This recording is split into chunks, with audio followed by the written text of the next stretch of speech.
Stand by to launch FanStream Sports. 3, 2, 1. Let's start. Hello, sports fans. Welcome to FanStream Sports. Nothing but pure sports. This is the JP Show. JP, it's so good to hear you back on the air. Stand by. Now, here's JP. All right, welcome into a Tuesday edition of the JP Peterson Show. So glad to have you guys in today. We got lots of fun stuff to get to. We're going to talk some Rays. With another disappointing night last night, and this team is scuffling big time, especially in the bullpen and offensively now. Suddenly, without Brandon Lau in the offense, actually no bench to work with last night. No good. They get beat by what's probably the second best team in baseball, the Tigers. So we'll hit that for you. Maybe go over some of the trades that the Rays might be looking forward to at the deadline. What do they need to add? Clearly, some bullpen would be nice. And we'll talk some Bucs as well. And Doug Waechter is going to join us at 11 o'clock to talk all things Rays analyst for FanDuel Sports Network. You know him, you love him, the great Doug Waechter. And also Scott Reynolds is going to join us at 10:30, as he usually does on Tuesday. And we're going to hit some Buccaneers notes. Greg Auman wrote a piece yesterday, I believe it was, about the Bucs, just the fourth down trends in the NFL, and something we've been talking about for a long, long time with Todd Bowles. And, very much behind the curve, although he's got more aggressive lately, going forward on fourth down. So we'll hit those topics. Anything you guys want to bring together, bring it on over here in the chat room. You know where to do that. You can do that on YouTube. You can do that at Twitter. At JP Peterson Show. You can do it on Facebook as well at JP Peterson. Good morning to you, IndyCar Tim. How are you, my friend? Good morning, JP. Good morning, Tampa. This might be my favorite time of the year for Major League Baseball when we start approaching trade talk and who's buyers, who's sellers. And the baseball season is so long. It's such an arduous thing for a baseball team to go through 162 games. And depending on where you're at in your cycle of ups and downs at this point of the baseball season dictates what you do the rest of the year, with trading and stuff. And it's just, to me, absolutely. It's awesome. It's an awesome science, and it's an inexact science. Oh, to be sure. And, but it's critical. Deadline moves can be critical to teams, not only in winning the World Series, but also in improving your club moving forward or destroying your club moving forward, giving away prospects like a Joe Ryan. Remember when we all have been pleading for the Rays to make a deadline deal and bring in an experienced hitter, and they finally did it in Nelly Cruz, and it completely backfired.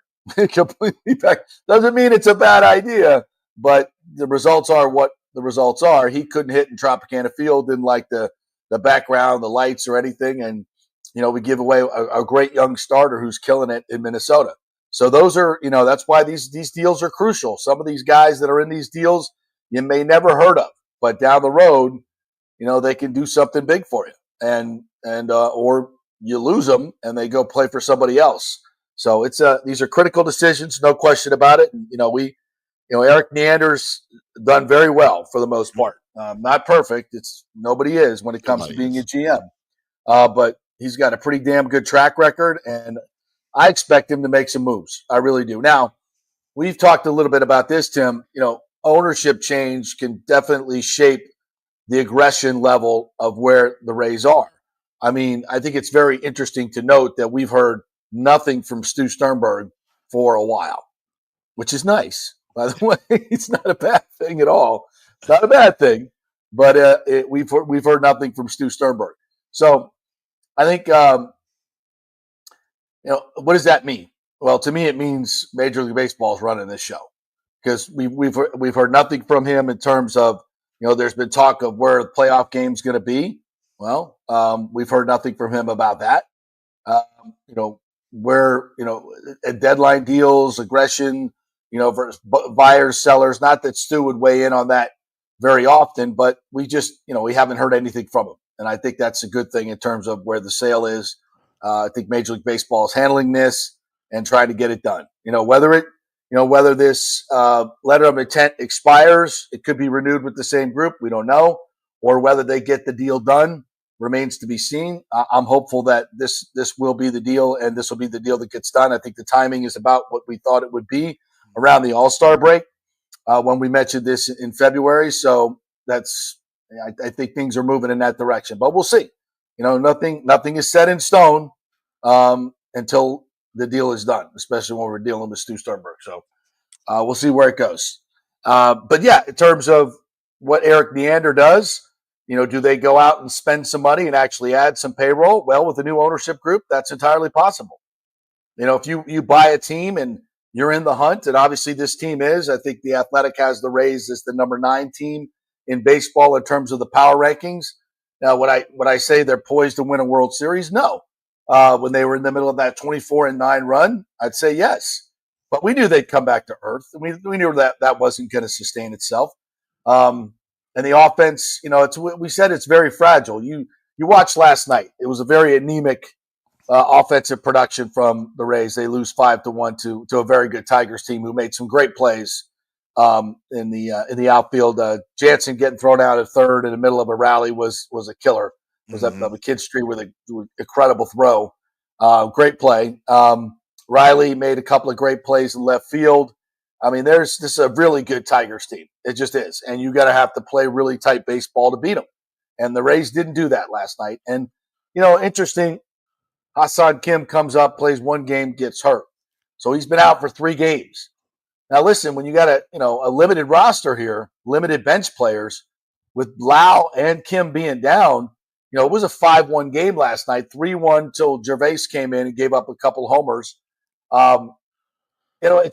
It's a tight game. You'd want to have a bench, somebody to come off the bench to do some things. And the Rays have had plenty of comebacks this year when they've been able to use their entire bench. So they're going up against, the best teams in baseball, and they're 2 guys short from position player standpoint. That's a tough thing for Kevin Cash to deal with. It's hard to come back in a game when you got no arrows in the quiver to use. So are they going to put any of these guys on the 10-day DL and call somebody up? I mean, Curtis Meade was playing well. We could certainly use him. Is there somebody else down there that can come up and help us as well? Right now, you're playing 2 guys short. Hopefully that's not the case today or tonight against the Tigers, because that's tough to win. Tough to win that way. Yeah, and the way the Rays play. Not only are the Tigers one of the best teams in the league, they're one of the best teams in the league at home. They've lost just 14 games at home all year. That's a trend that's going to continue. They're going to continue to be good. And then when you get pitching like they got from Montero last night, it's going to be almost unwinnable. And all you can do is take your licks on to the next one. This wasn't a situation where the Rays just sucked. I think they just ran into a hot pitcher, ran into a better team. And you may get that again tonight, by the way, because they're really good. And it sucks that you're running into the Tigers where you are in your like I talked about, your kind of your up and down cycle. You're already down, and now you're going to run into the Tigers here for 3 games, and you got to go to Boston. And then you got to go to Boston, a division opponent. They're not great, but they've played well recently. And the Rays have not played well against the division this year. No. And you need those wins. This is the time of the year where you need to start stacking up division wins, and it kind of shows you where you are. And this will dictate if you're going to be buyers or sellers, and you need to start stacking up wins right now. But I don't know that the schedule is going to allow that, unfortunately. Right. And listen, I don't think this is a bad baseball team, but I also don't think they're as good as they were on that hot streak. They're inconsistent offensively because they don't have a very deep lineup, and when they get some injuries, it hurts. Bucs basement is in early this morning. He says, what's wrong with the Rays? The same thing that's been wrong with the Rays for the last couple seasons. Dollar Tree budget owner doesn't want to spend on bats and too much inconsistency. I cannot disagree with that. He continues. That's why this playoff talk needs to stop, and especially championship talk. This is not a World Series contender team at all, not till they get owners willing to spend and upgrade the roster. I might take a little umbrage with that, Bucs basement. I think they showed during that run what they're capable of being. And again, no one was expecting them to stay, playing 700 baseball. But they have some opportunity to make some deals at the deadline. They have a surplus of pitching. Shane McClanahan is hopefully coming back. You know, you would hope that Hassan Kim will figure this out and be ready to play at some point. I mean, we talked about this yesterday. If you got Kim, Brandon Lau, and Taylor Walls, who's playing really good baseball, and Caballero, who's another great versatile piece, and that's a really good, obviously, with Junior at third and around at first. I mean, you've got an infield loaded with really, really good players. I mean, 2 all-stars right there, but really, really good players. Now, the outfield, you know, Chandler Simpson is on an 11-game hit streak since he came back. He had another 2 hits last night. This guy really affects the game. And I think if they get to the point where they leave him at the top of the order and he really gets comfortable, he could be even more effective. And I think they maybe start seeing this, what we've been talking about, and hopefully we'll do it soon. And I think that sets up the whole lineup behind them. And, you know, last night, and when they run into really good pitching, it just, you know, it's, I guess you could say this about any team. The offense looks anemic, but the Rays look especially anemic.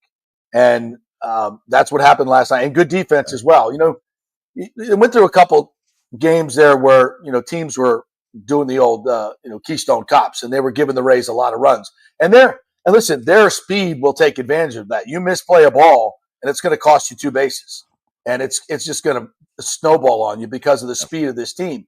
But again, you know, you got speed, you've got some power mixed in. I would love to see them add a power bat at the deadline and a experienced reliever. I mean, they definitely need help in the bullpen. The bullpen has been the worst part of this. They've given up 44 runs. I think the bullpen has in this stretch of games, and it's really, which I think is the most in franchise history. They've been really bad. The bullpen has been really, really bad.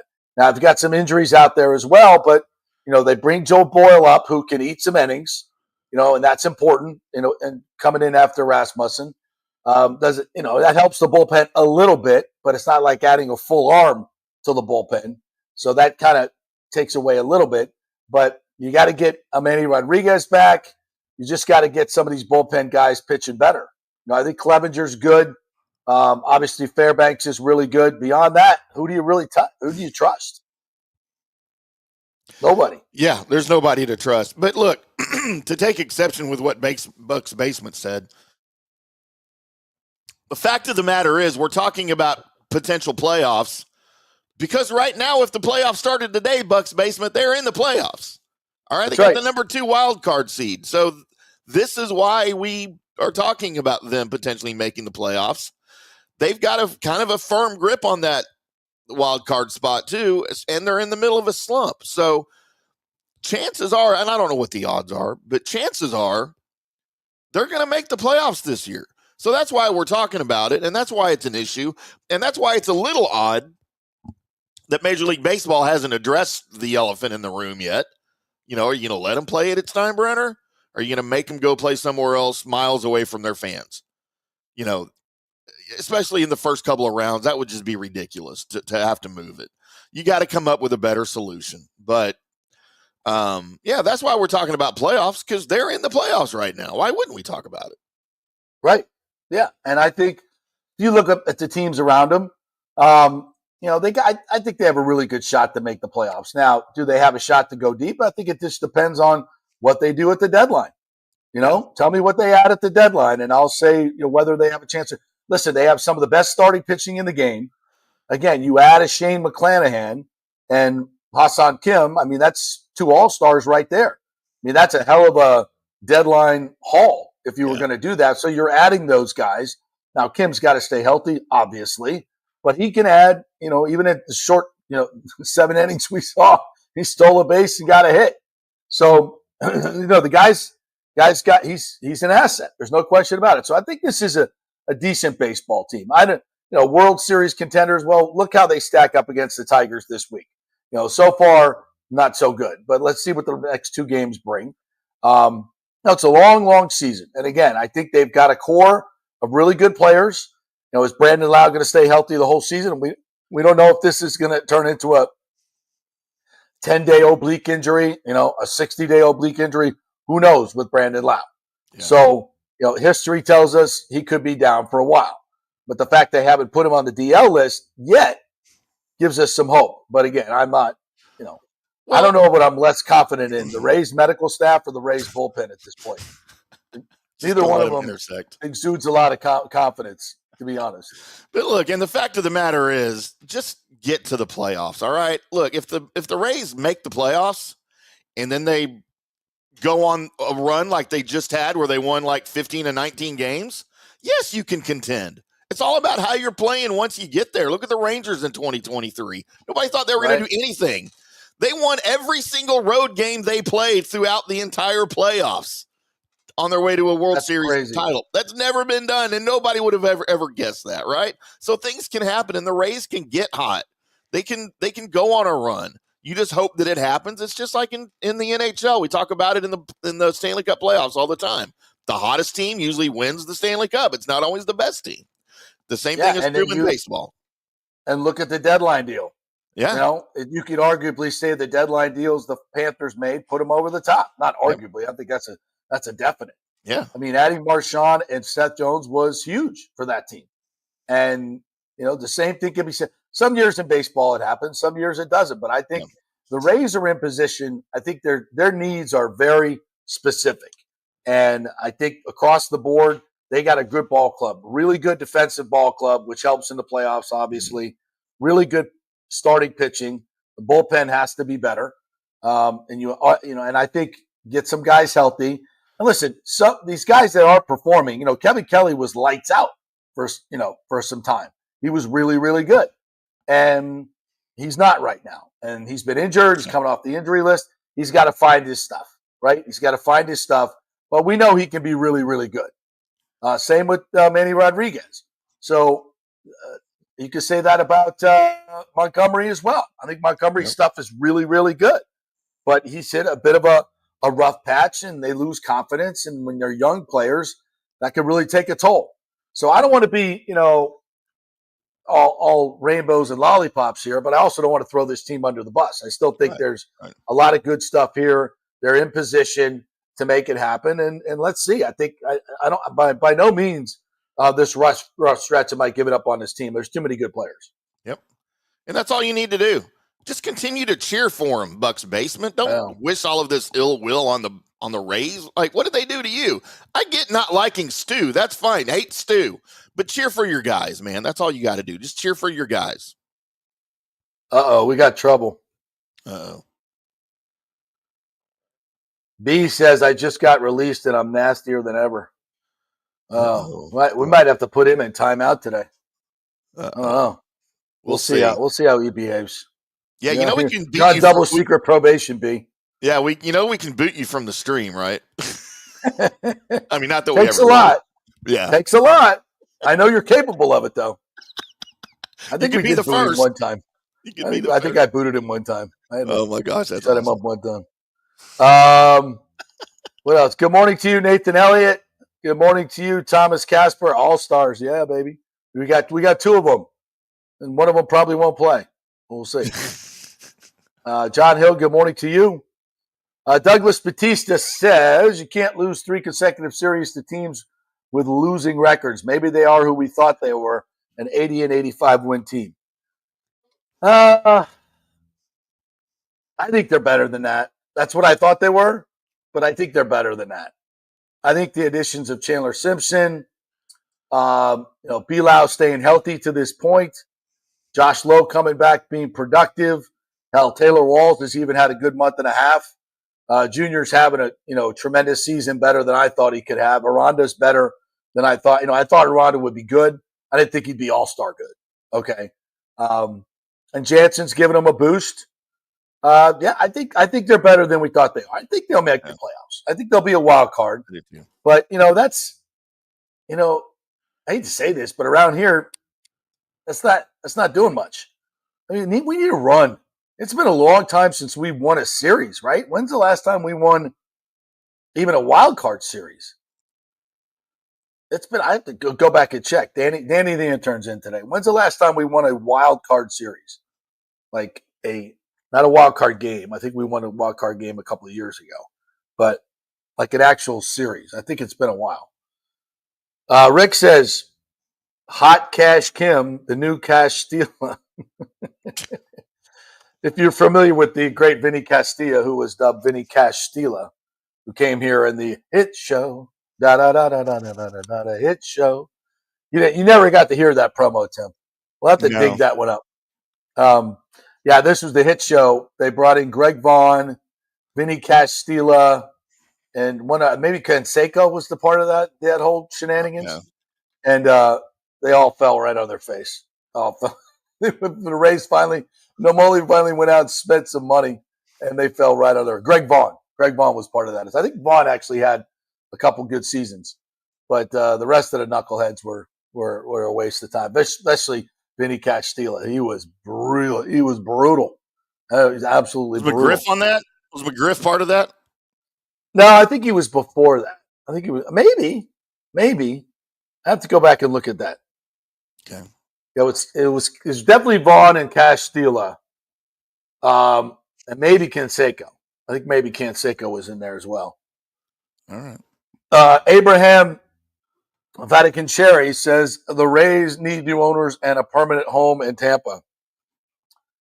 Thank you, Captain Obvious. You win the award today. I say that in all due respect. Absolutely right. 1,000% right. Daniel Rivera says, good morning, gentlemen. Tim, my thoughts are with you guys in Texas. Yeah, man. Prayers for, as Rick says, lots of prayers for Texas. What a horrible tragedy, bro. I have a buddy his daughter is among the missing right now. Oh, really? I just talked to him yesterday. Yeah, I just talked to him yesterday. Oh, my God. Yeah, they're not holding out much hope. But I just found that out yesterday. It's a rough time. I was watching the news this morning, and I had to turn it off. They started showing the pictures of the little girls, and I can't watch that either. Man. I can't look at that either.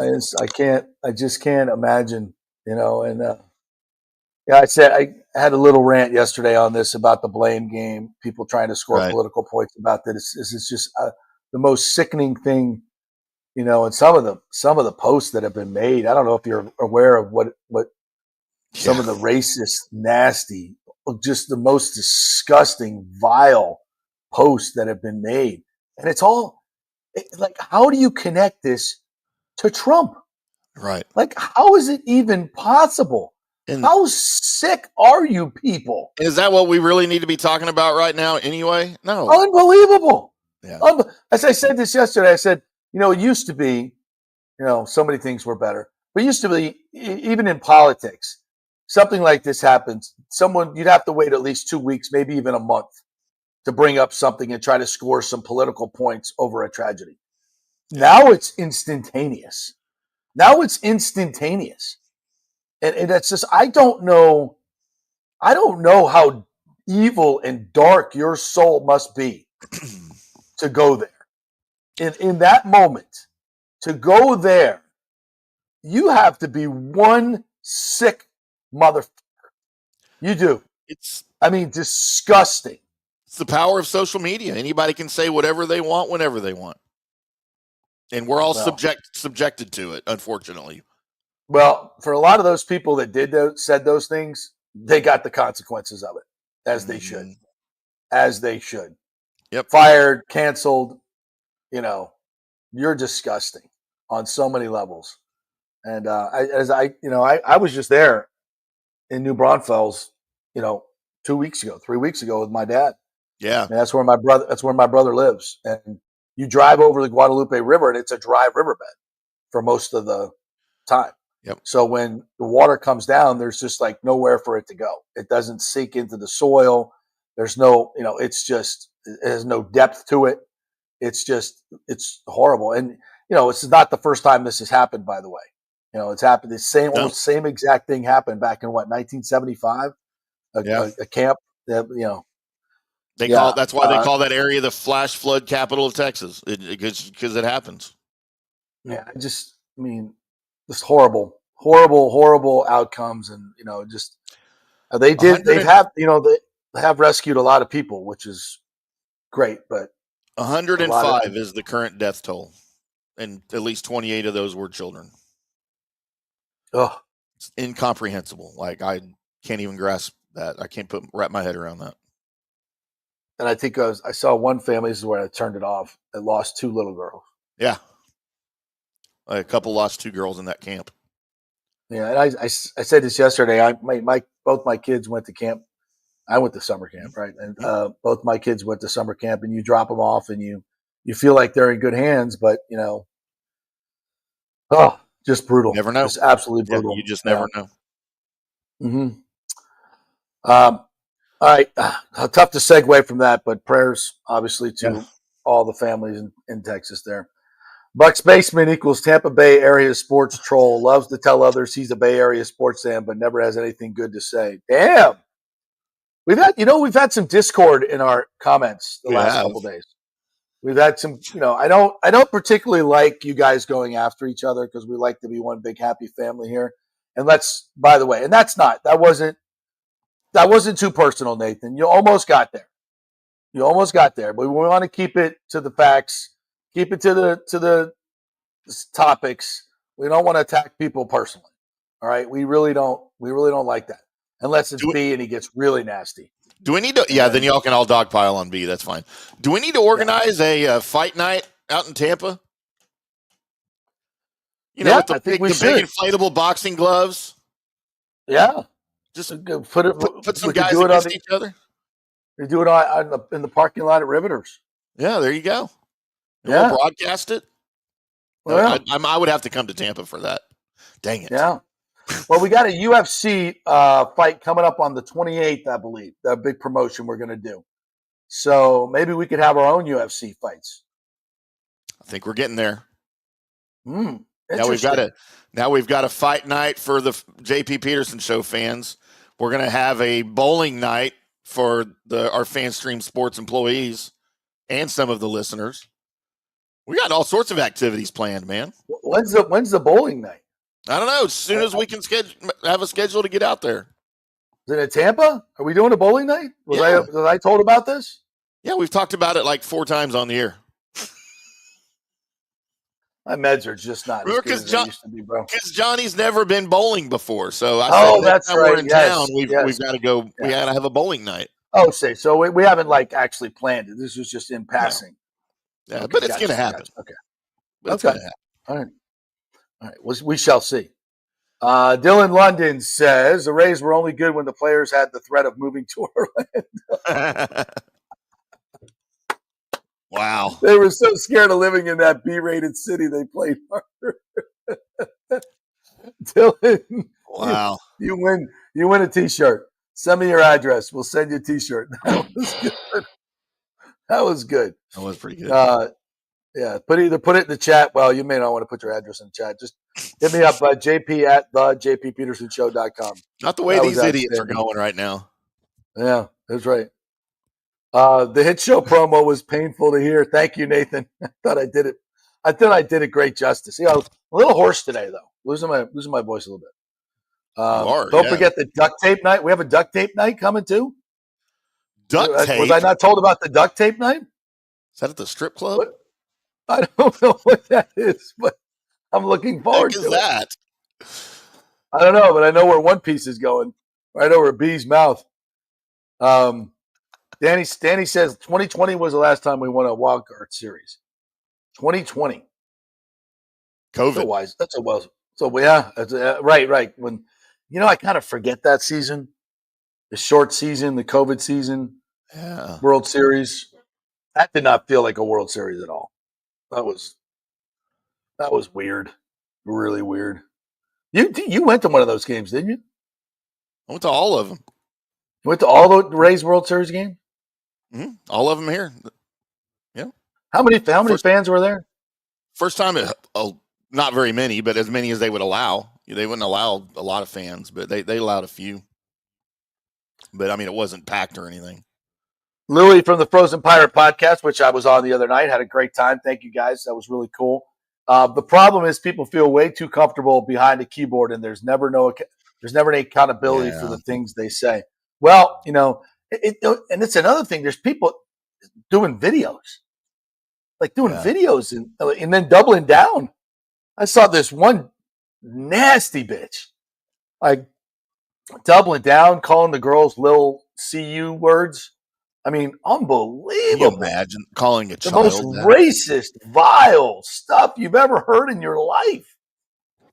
And of course, she was a Princeton person. Shocking course. development. There was a female elder, well, let's say mid-40s, maybe 50s pediatrician. Like, Yeah, I saw that one. you see her, the things she said? Yeah. I'm like, Yep. oh my God, you're a pediatrician and you're saying these things about little girls dying? Oh my God. Yep. Can you imagine if he was your kid's pediatrician? Shocking. Oh, I bet she's got a hell of a bedside manner. Here, let me stick this needle in your eyeball. Oops, sorry. Sorry, I warned kid. you.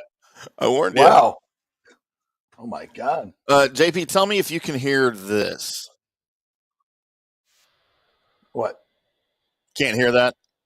No. What was that? Okay.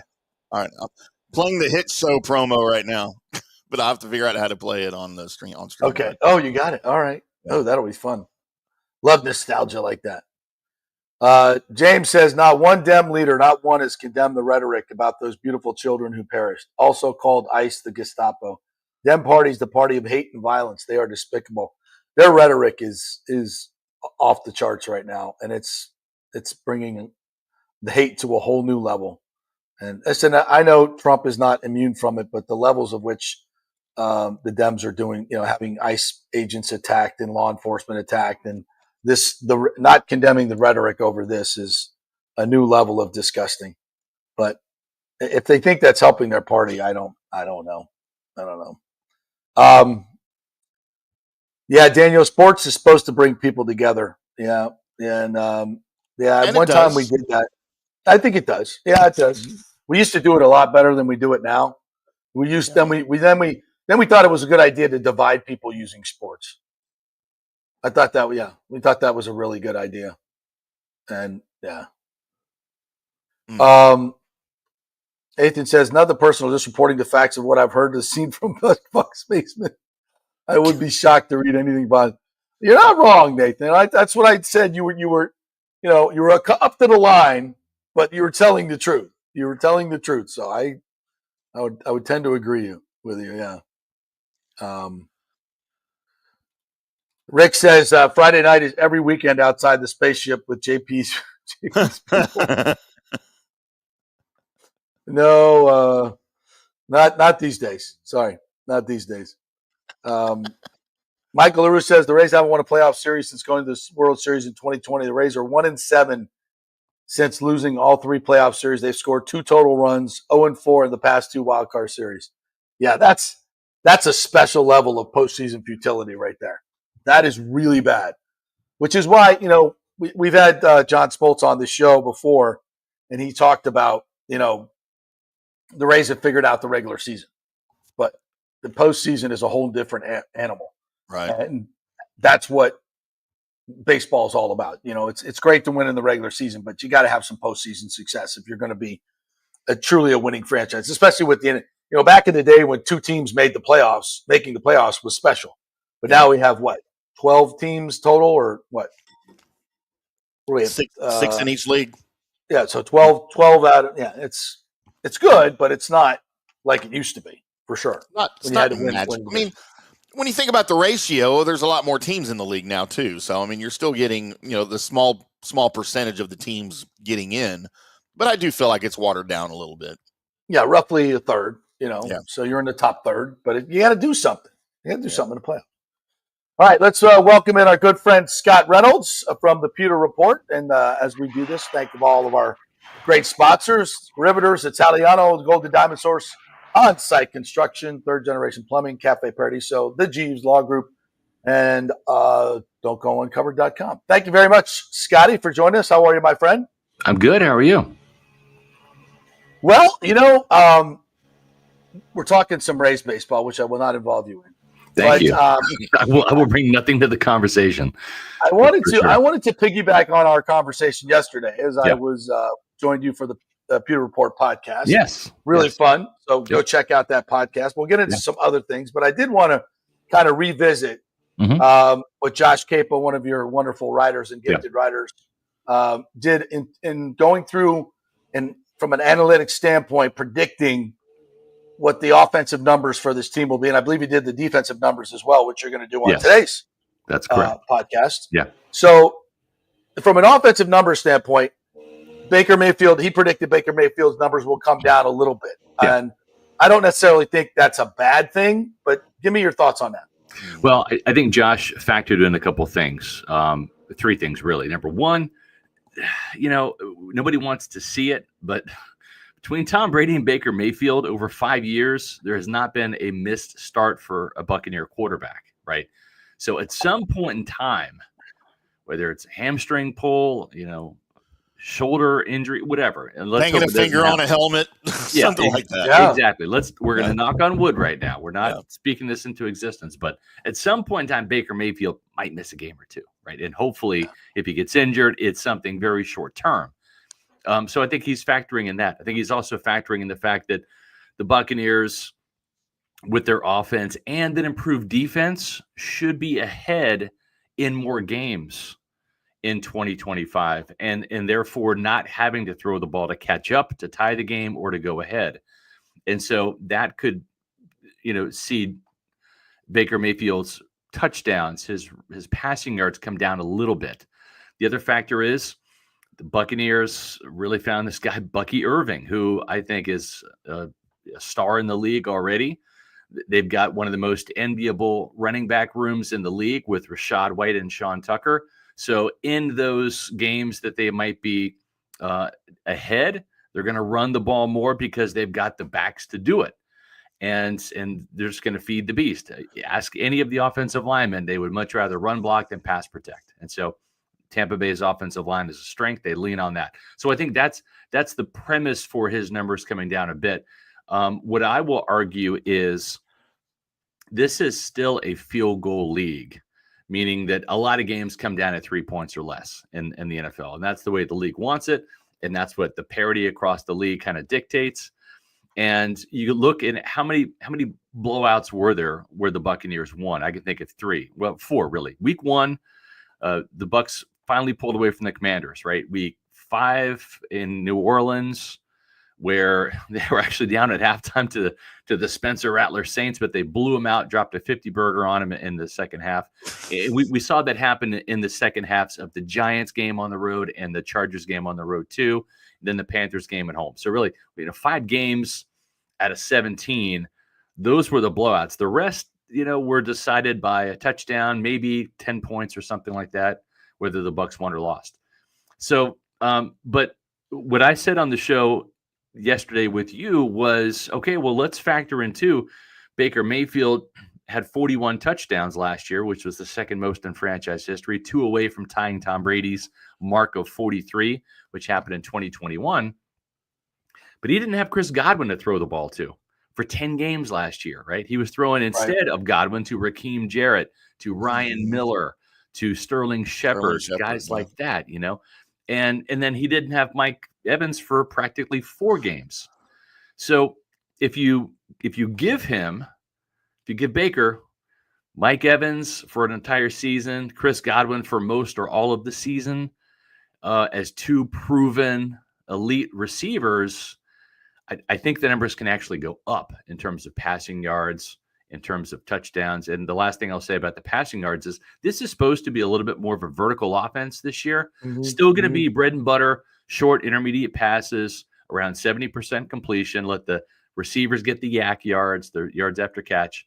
This is that Rams-based offense. But instead of relying on a 7-yard catch to turn into a 17-yarder to move the sticks, what Josh Grizzard wants to do is have a more vertical element, a few more intermediate passes, and then a couple more deep shots to keep the defenses honest, to keep them from sitting on those shorter intermediate routes and having to maybe play more cover 2 or drop back a little bit, give a little bit more cushion. And then if Baker Mayfield can hit some of those plays, then maybe you don't have a 7-yard catch that turns into a 17-yarder. Maybe you have a 17-yard catch that turns into a 70-yarder. So I can see kind of both sides of Josh's argument, but I don't want to rule out the fact that Baker Mayfield's numbers can't go up. and in terms of yards and touchdowns, because I think they can if Mike Evans and Chris Godwin are still in their prime and healthy and play most or all of the season. Yeah, I would agree with all that. And I think when you look at, and we talked about this yesterday, in the Vegas odds, when you look at some of the props, some of the major players, they have them out already. Yeah. For Baker, yards passing for the season, 3,800. Yeah. They have over under. I think that's an easy overplay. Yeah, I'm taking the over on that. Yeah, and for touchdowns, here's why they drafted a wide receiver in the first round. They drafted another one in the 7th round. Okay, Josh Grizzard, as much as he loves to run the ball, and they've got 3 running backs, and the offensive line is really good. He was the pass game coordinator last year, right? And he was a wide receivers coach in Miami before that. So that's the side of the ball, that the passing game of the offensive side of the ball, that he is really familiar with. And I think the fact that he wants to get more vertical in the passing game tells you everything you need to know. Baker Mayfield is a lock for over 4,000 yards if he stays healthy. Yeah, stays healthy, yeah. He could even miss a couple games and get there. No question about it. Touchdown numbers, 29.5. Now, I've made money on Baker over yards, over touchdowns the first 2 years he's been with the Bucs. I think last year they had him at 22.5. Yeah. I think he beat that by week 11. Yeah, that was an easy over. This year they got it at 29.5. Yeah. Yeah. I go over that too. With 41 last year. I would. Yeah. I still think they haven't caught up enough. Yeah. But maybe it's more about health. Out of curiosity, Bucky Irving. Yeah. Out of curiosity, do you have what their over/under is on his interceptions this year? They did not post those. Did not post that. Not post those yet. I might look that up. Just out of curiosity. Yeah. Well, he had 16 last year? Led the league with 16 last year, yeah. I think they'll probably set the number at 13 or 12. I'll probably take the over. Not that that's a bad thing necessarily. I'm going to break some news here on your show, JP. That's okay with you. The Buccaneers have just announced that they are going to be introducing some new throwback jerseys on July 15th. And they just teased us online. And it looks to be the original throwback white Buccaneer jerseys with the Steve Spurrier, the orange numbers with the red outline rather than the red numbers with the orange outline. Yeah. And the white pants. Love those. We going white pants? And the white pants. And, this is not official. This is me interpreting as a Buccaneer expert what their drop is. But this will be the first of 2 throwback games in Tampa Bay this year. They will be wearing the all white, the Bucco Bruce helmet for week 3 against the Jets. That will be when they're celebrating their 50th season. Then they will have the creamsicle jerseys with the Bucco Bruce helmet and the white pants on Thursday, prime against the Falcons in week 15. So 2 throwback games. Not much of a surprise. Kind of expected that. So yeah. I heard some folks say they might wear them at Seattle too, as a nod to the 2 teams. That they're also celebrating. They should, right? Yeah. That would be fun. Interesting. Okay, thank you for that breaking news. Yes, that was cool. Absolutely. So also in terms of some prop bets, Bucky Irving 1,025 rushing over or under. It's under last year's total. Yeah, so I would. I'm going over on that. I think there's a chance that Bucky goes over just because he is going to be the more featured back. At the same time, he's not the biggest back, right? We did see him kind of miss a game. He got hurt against the Panthers on that kickoff return right before halftime. He kind of injured his hip. He tried to go next week against the Raiders, 4 carries, 3 yards, and then he was done for the day. Rashad actually had a great game against the Raiders. So I think that's what Josh is factoring in. I could see if this kid stays healthy, 1,200, 1,300, maybe 1,400 yards. He's got the ability to rip off plays. And that is so key for running backs. For running backs to get yards, you have to do 2 things. You have to not just get the 8-yard run, but the 18-yard run, right? This is not college where you're ripping off 80-yard runs, right?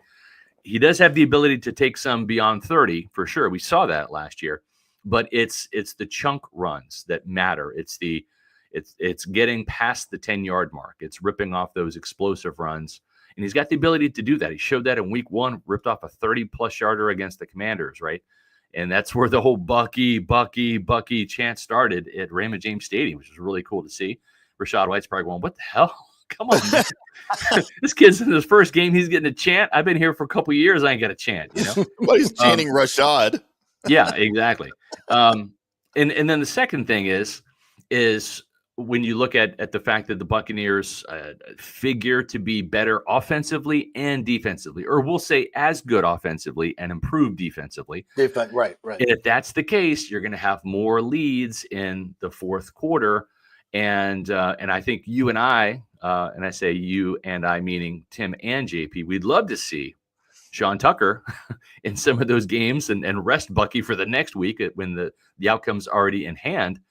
But I think it's going to be a matter of how much the team wants Bucky. If he's sitting at 87 yards and they've got a 14-point lead with 6 minutes left, do you keep him in there and have him get 110 or 120 yards, or do you just say, okay, you're done, and we're gonna give Rashad and Sean some carries because we've got 3 backs that we got to feed, and this is kind of the opportune time. Bucky's not going to care. I think that's the best thing. Yeah.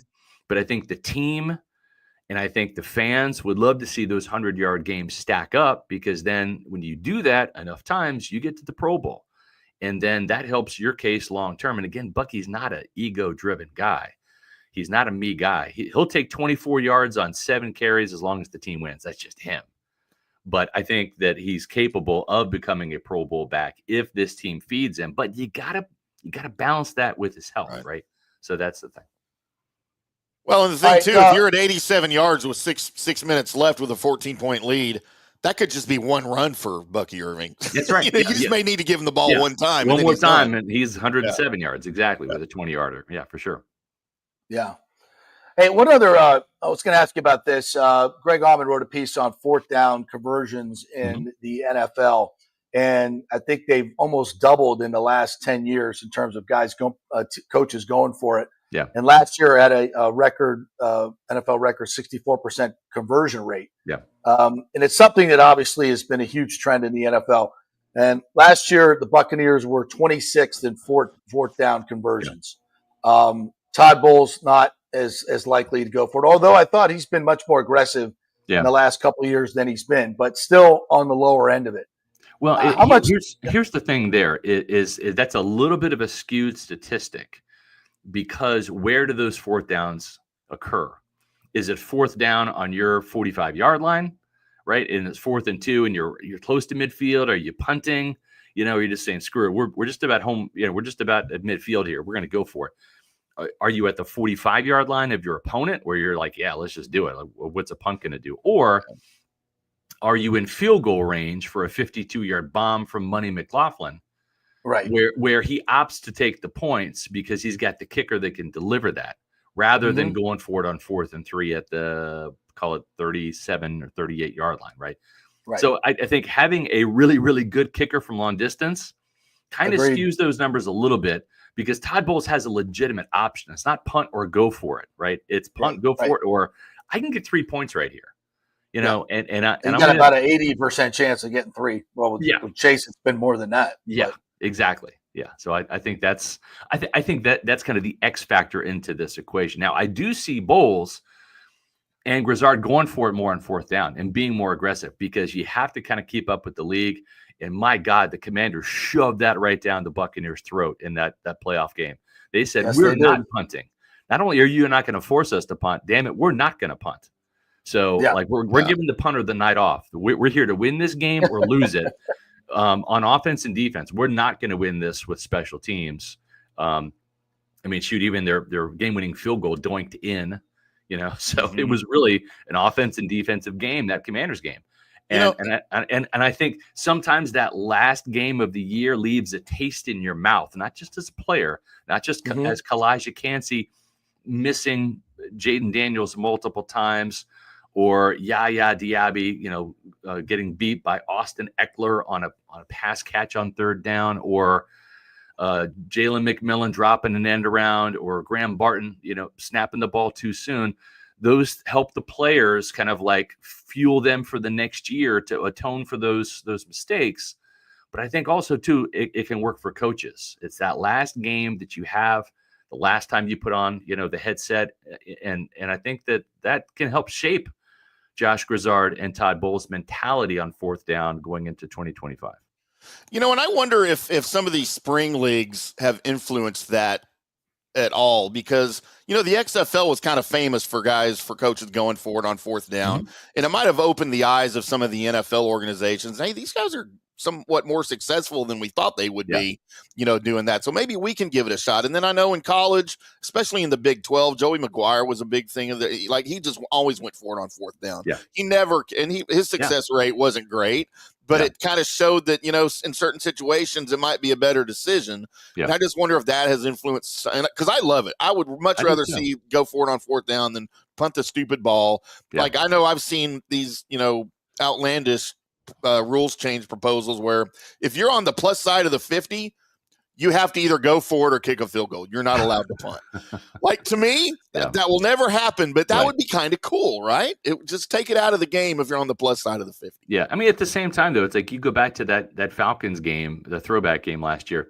The Buccaneers, I believe, punted and pinned the Falcons back deep. They actually got a safety in that game, right? Yeah. So, like, you can have those instances. I remember there was I believe it was a punt when the Bucs played the Bears, and had them really backed up, like inside the 2-yard line. And Shaq Barrett actually had a pick six on a screen pass, right? So, sometimes, trust me, the playbook shrinks like this when you're inside your own 10-yard line. So, from a strategic standpoint, especially with the defensive-minded head coach, you have to always kind of, Bowles needs to really kind of have Zach Beastline in his ear saying, "Go for it, Todd. Right, go for it, or kick the field goal, or or punt," because Todd has sometimes an unhealthy trust in his own defense, right? Sometimes that's the thing. Sometimes that's the thing. But when you're a defensive-minded head coach and you're the play caller, your default fallback is the defense is going to bail me out. We're going to punt the ball. We're going to pin them deep. We're either going to get a turnover, or they're going to punt the ball back to us. We're going to get the ball on their 45-yard line for another shot. Well, and this is what I have had such a philosophically difficult time with, the way they managed that Redskins game and the way Bowles managed a lot of games last year. You had the 29th worst pass defense, and you had the 4th best offense. You had the best third down conversion offense. Right. I would say third down conversions are very similar to fourth down conversions. They're in the same family. They're brothers. Yes. And if you're that good at converting, you have so many good skill players in those situations, and you have a terrible defense. Yeah. You got to go for it all the time. You should be going for it most every time. First of all, for me, it would be 4th and 5 or less, 50-yard and in, you're going for. I would even start at the 45. I'm not freaking punting the ball and giving that to my defense. No way. No way. I think you go back to that Washington game, and there were two things. You're right about the pass defense, right? Number one, you got to read the room. Your defense has not stopped them at all. Hadn't created a turnover outside of a ton of rundowns. Didn't punt, right? So you got to read the room. They had a 19-play drive. This isn't our night, right? We're not on top of our game here, right? So why is the next drive going to be the drive where it's going to magically come together? That's wishful thinking. Hope is not a strategy, right? The second thing was you didn't have Jamel Dean, who was, when he's healthy, Jamel Dean's actually a good cover corner, folks. I'm just being honest. Yeah, he's not bad. He's not going to pick off passes, but he's also not going to give up big plays either on the regular, like we saw what happened with Josh Hayes. And I remember turning to Bailey Adams and Adam Slaban in the press box on 3rd and 6 when the Commanders were still on their side of the field. And I saw De'Ami Brown lined up against Josh Hayes, and I said, they're going right at Josh Hayes. It's going to be first down. 26 yards later, boom, there it was. They crossed midfield, and it was over. And that's the other thing, too, is you have to realize that with under 2 minutes left, and the Commanders are going to have to throw the ball, right? They've got to move the ball quickly down and try to get a field goal before time expires. So they're going to be passing the ball against your pass defense, which was ranked towards the bottom of the league, not having a good night, and lost one of its starting cornerbacks, right? So, that's where Zach Beesline has to have all of those cards on the table and kind of like reading them like tarot cards, like for Todd Bowles saying, Todd, don't do this, just putting some data in his head and having him say, listen, yeah, that was a fluke play down there by Graham Barton. Okay. But I don't think it's going to be a fluke play 2 plays in a row, right? I mean, we're backed up a little bit, but let's trust our offense that maybe hasn't really turned it on tonight. But damn it, we're down there. We're like in friggin' field goal range. But let's get the touchdown and make them get the touchdown to beat us rather than the field goal. Because guess what? The field goal beat him. That's right. With doinked in. All right, Scotty. Thank you for your time as always. What do we got coming up today on Pewter Report? Bucs stat projections for the defensive players. Yay. That's the fun side of the ball, folks. Especially this year. It's going to be better. Trust me. Tomorrow, actually tonight, we're having our Pewter Report all-time Bucs draft where myself, Josh Capo, Bailey Adams, Matt Matera, and Adam Slavon will be drafting our teams. And we're going to be presenting them on tomorrow's podcast. Plus, we've also come up with the best Bucs team of all time, taking Buccaneer players from all 50 seasons. And it's basically like the Bucs all-pro team. There's one quarterback, there's one tight end, there's 2 receivers, there's a pair of defensive tackles. Who are the best Buccaneers of all time? So it's that list, plus it's all of our fantasy football picks. Nice. From the Buccaneer all-time roster. So it should be a really fun show on Wednesday. So we're looking forward to that too. There we go. All right, partner. Appreciate you. Thanks, Scotty. Yep. Great Scott Reynolds there. All right, we'll take a quick break. We're brought to you by the Jeeves Law Group, JEEVES lawgroup.com. They are local, they are trusted, and they get results. Make sure you call them if you're getting in an accident. They'll give you a free case evaluation, whatever your legal issues are. JeevesLawGroup.com, not attorney spokesman, offices Tampa and St. Pete. And by Onsite Construction, FL.com. Onsite Construction and Restoration are the folks that will get your house back in order if you have damage, even still, from the hurricane. You had a bad contractor. We'll go with the best. Onsite Construction, FL.com. Go to their website, read all their 5-star reviews. All right, back in 3, the great Doug Waechter in the bullpen. Boy, do we need some bullpen help. 3 minutes away. Stay with us. Although it may seem tempting to go without health care insurance, the financial risk far outweighs the gain you may experience. For example, did you know if you simply broke your leg, it could cost you nearly $7,500? Put on top of that a hospital stay, you could be looking at $10,000 to $15,000. Ensuring that you don't go uncovered is so important, as according to CNBC, high medical bills are the highest contributing factor to why Americans end up taking money out of their retirement savings, or worse, find themselves filing bankruptcy. So go to don'tgouncovered.com or call 800-669-1505. Now, depending on your income, you can get plans for zero premium. Our experts will guide you through the process effortlessly. They will shop many plans and find the one that's right for you. I called and I have full health coverage through Florida Blue for zero monthly premium. It's a free call. So why go uncovered? It's a huge risk. Go to don'tgouncovered.com or call 800-669-1505. That's 800-669-1505. Spring means a time of renewal and Rays baseball, and the folks at Italiano Insurance want to welcome the Rays to Tampa and remind you it's time to renew those insurance policies with the now famous Italiano Insurance Checkup. Let the experienced and friendly agents shop your policy for the best price and coverage. Famous for saving me over $1,000 on our auto insurance last year and over $500 on our homeowners. Now that's a grand slam. Might as well get a double play by adding flood insurance and business insurance to your portfolio. Costs less than you think, and trust me, you do not want to risk your home or personal wealth.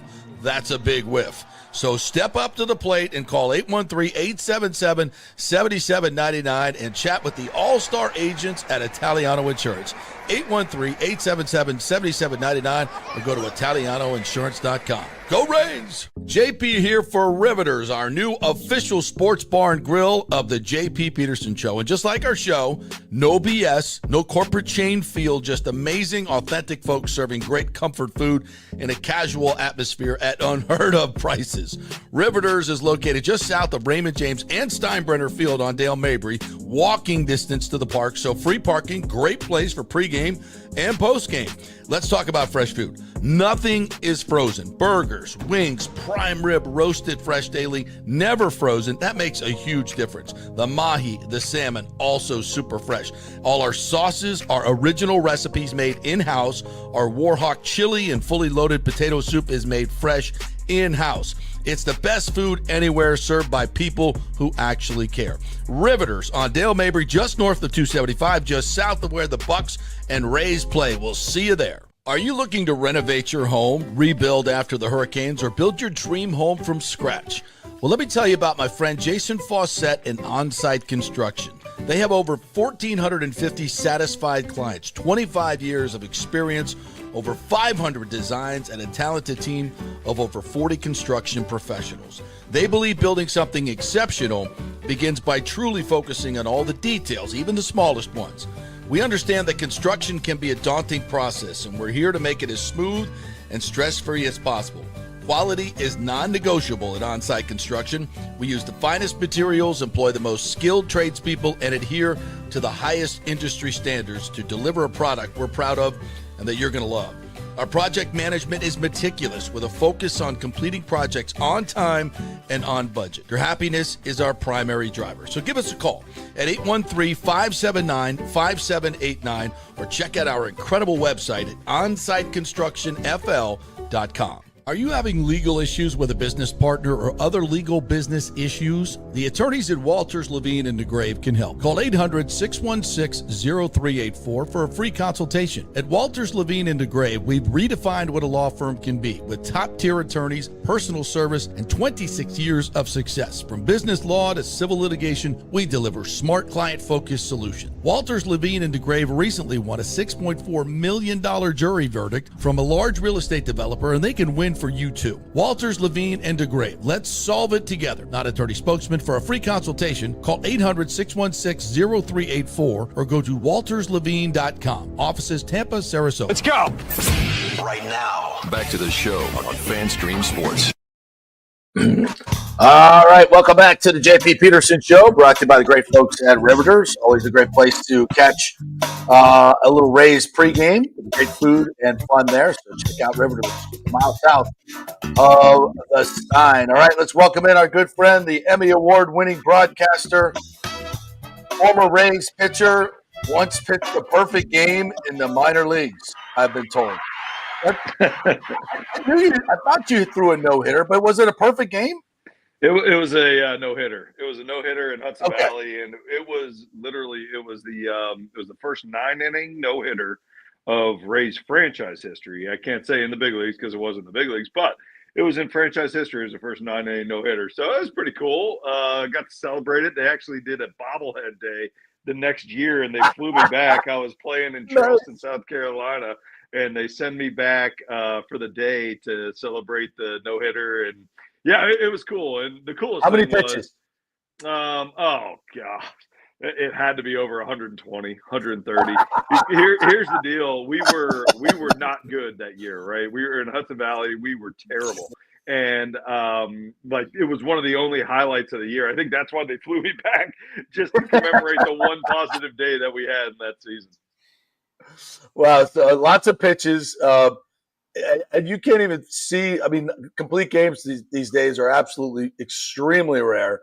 Right. But were you nervous? Did anybody talk to you in the dugout about it? Or No. After like the fourth, fifth inning, everybody kind of just shied away from me. I just kept chewing the same piece of gum. I was off on my own, and I wouldn't say I was nervous, but about the sixth inning, you know exactly what was going on, right? You're going out there in the seventh inning, eighth inning.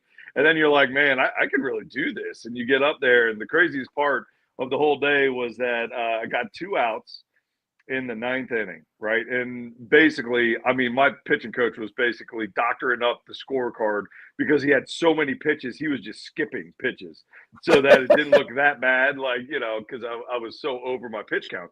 And so basically I got out there, got 2 outs, nobody on, got the guy with 2 strikes. My curveball been working all day, dropped the curveball on him, strike 3. Okay.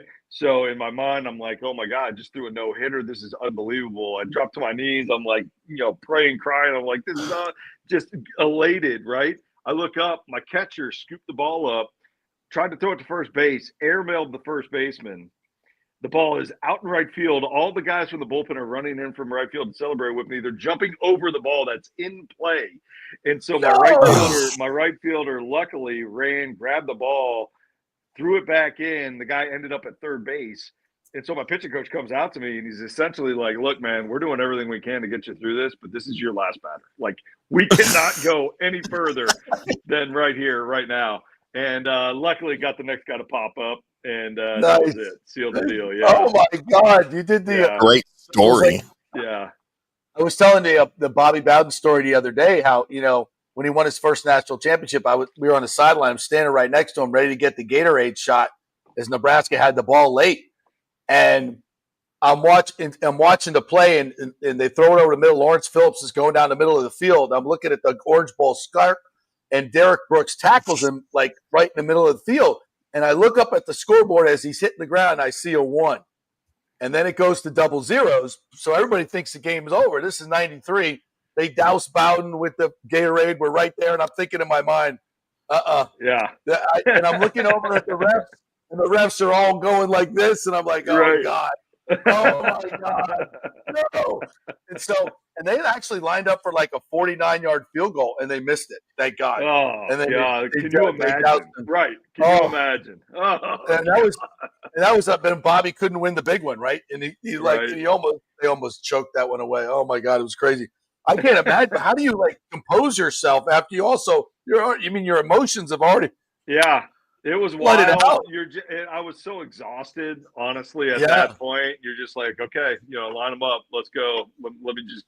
I'm hoping I can get anything. I felt like Harris from Major League when he had nothing left in the tank, and he's just trying to throw anything across the plate just to get it out. And so that's exactly how I felt. Yeah. Great story. Great story. All right.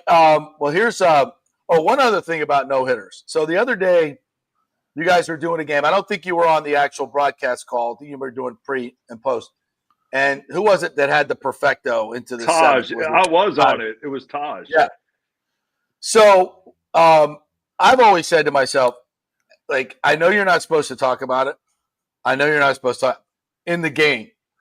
But as a broadcaster, I got it.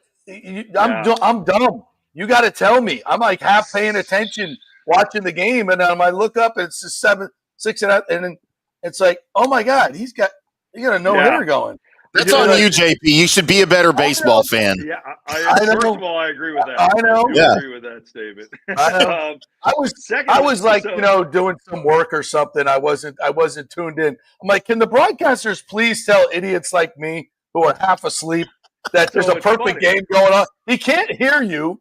Taj cannot hear you on the mound. I mean, don't tell him if you're in the dugout, but if you're a broadcaster, can you at least whisper it to me? For God's sakes, I'm so stupid. It's funny because I was in the booth with Dwayne for that game.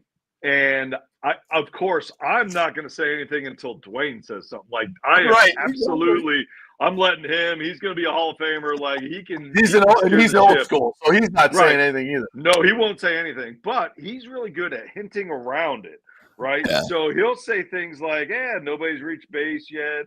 Or he hasn't had the opportunity to throw out of the stretch. Like, he'll dance around it. But Dwayne's pretty good about not saying it, at least for our guys. Now, I've never been in the booth with Dwayne when it's been the other team that has had something going. So I don't know if, like, to me, if the other team has a perfect game going, I don't care if I wreck it by saying, like, you're yelling it out of the press box. Like, it doesn't matter to me. You gotta know where they're going. That's exactly right. And so For me, I could care less. I'll wreck a guy's perfect game if it's going against us. But if it's for us, if it's one of our guys going, yeah, I'm definitely not going to break that tradition. I'm old school in that. I won't say a word. Well, I think you guys might have to adjust your strategy because of idiots like me and most of the people that can't pay attention for more than 8 seconds. You got to hammer us over the head. I think you're in the minority, JP. I don't think that's the majority of people watching. I admit it. I totally admit it. But in this day and age of morons like me, you need to put us full screen. No hitter in progress. Put a crawl on the scrane. Breaking news. Breaking news. He's throwing a no-no. All right. Speaking of breaking news, Shane McClanahan has been assigned to the Florida State League, so he's going on a rehab assignment. Thank God. What do we know about that, and how soon do you think we'll see him? All I can tell you is that every time Shane McClanahan takes the mound and he's one step closer to getting back to the big leagues, everybody in the Rays organization is ecstatic. I mean, you go back into how good this dude was, right? He started an all-star game. In my opinion, when he was throwing and he was at the top of his game, I considered him the best left-hander in the game at that point. Okay. Agreed. So now it's all dependent on how he comes back, what his health is, how he feels. But I will tell you, the Rays have been very cautious with him. So the fact that they're going out there and they're going to send him on a rehab assignment and they're going to, continue to progress forward, that means they're very confident in where he's at with his rehab process.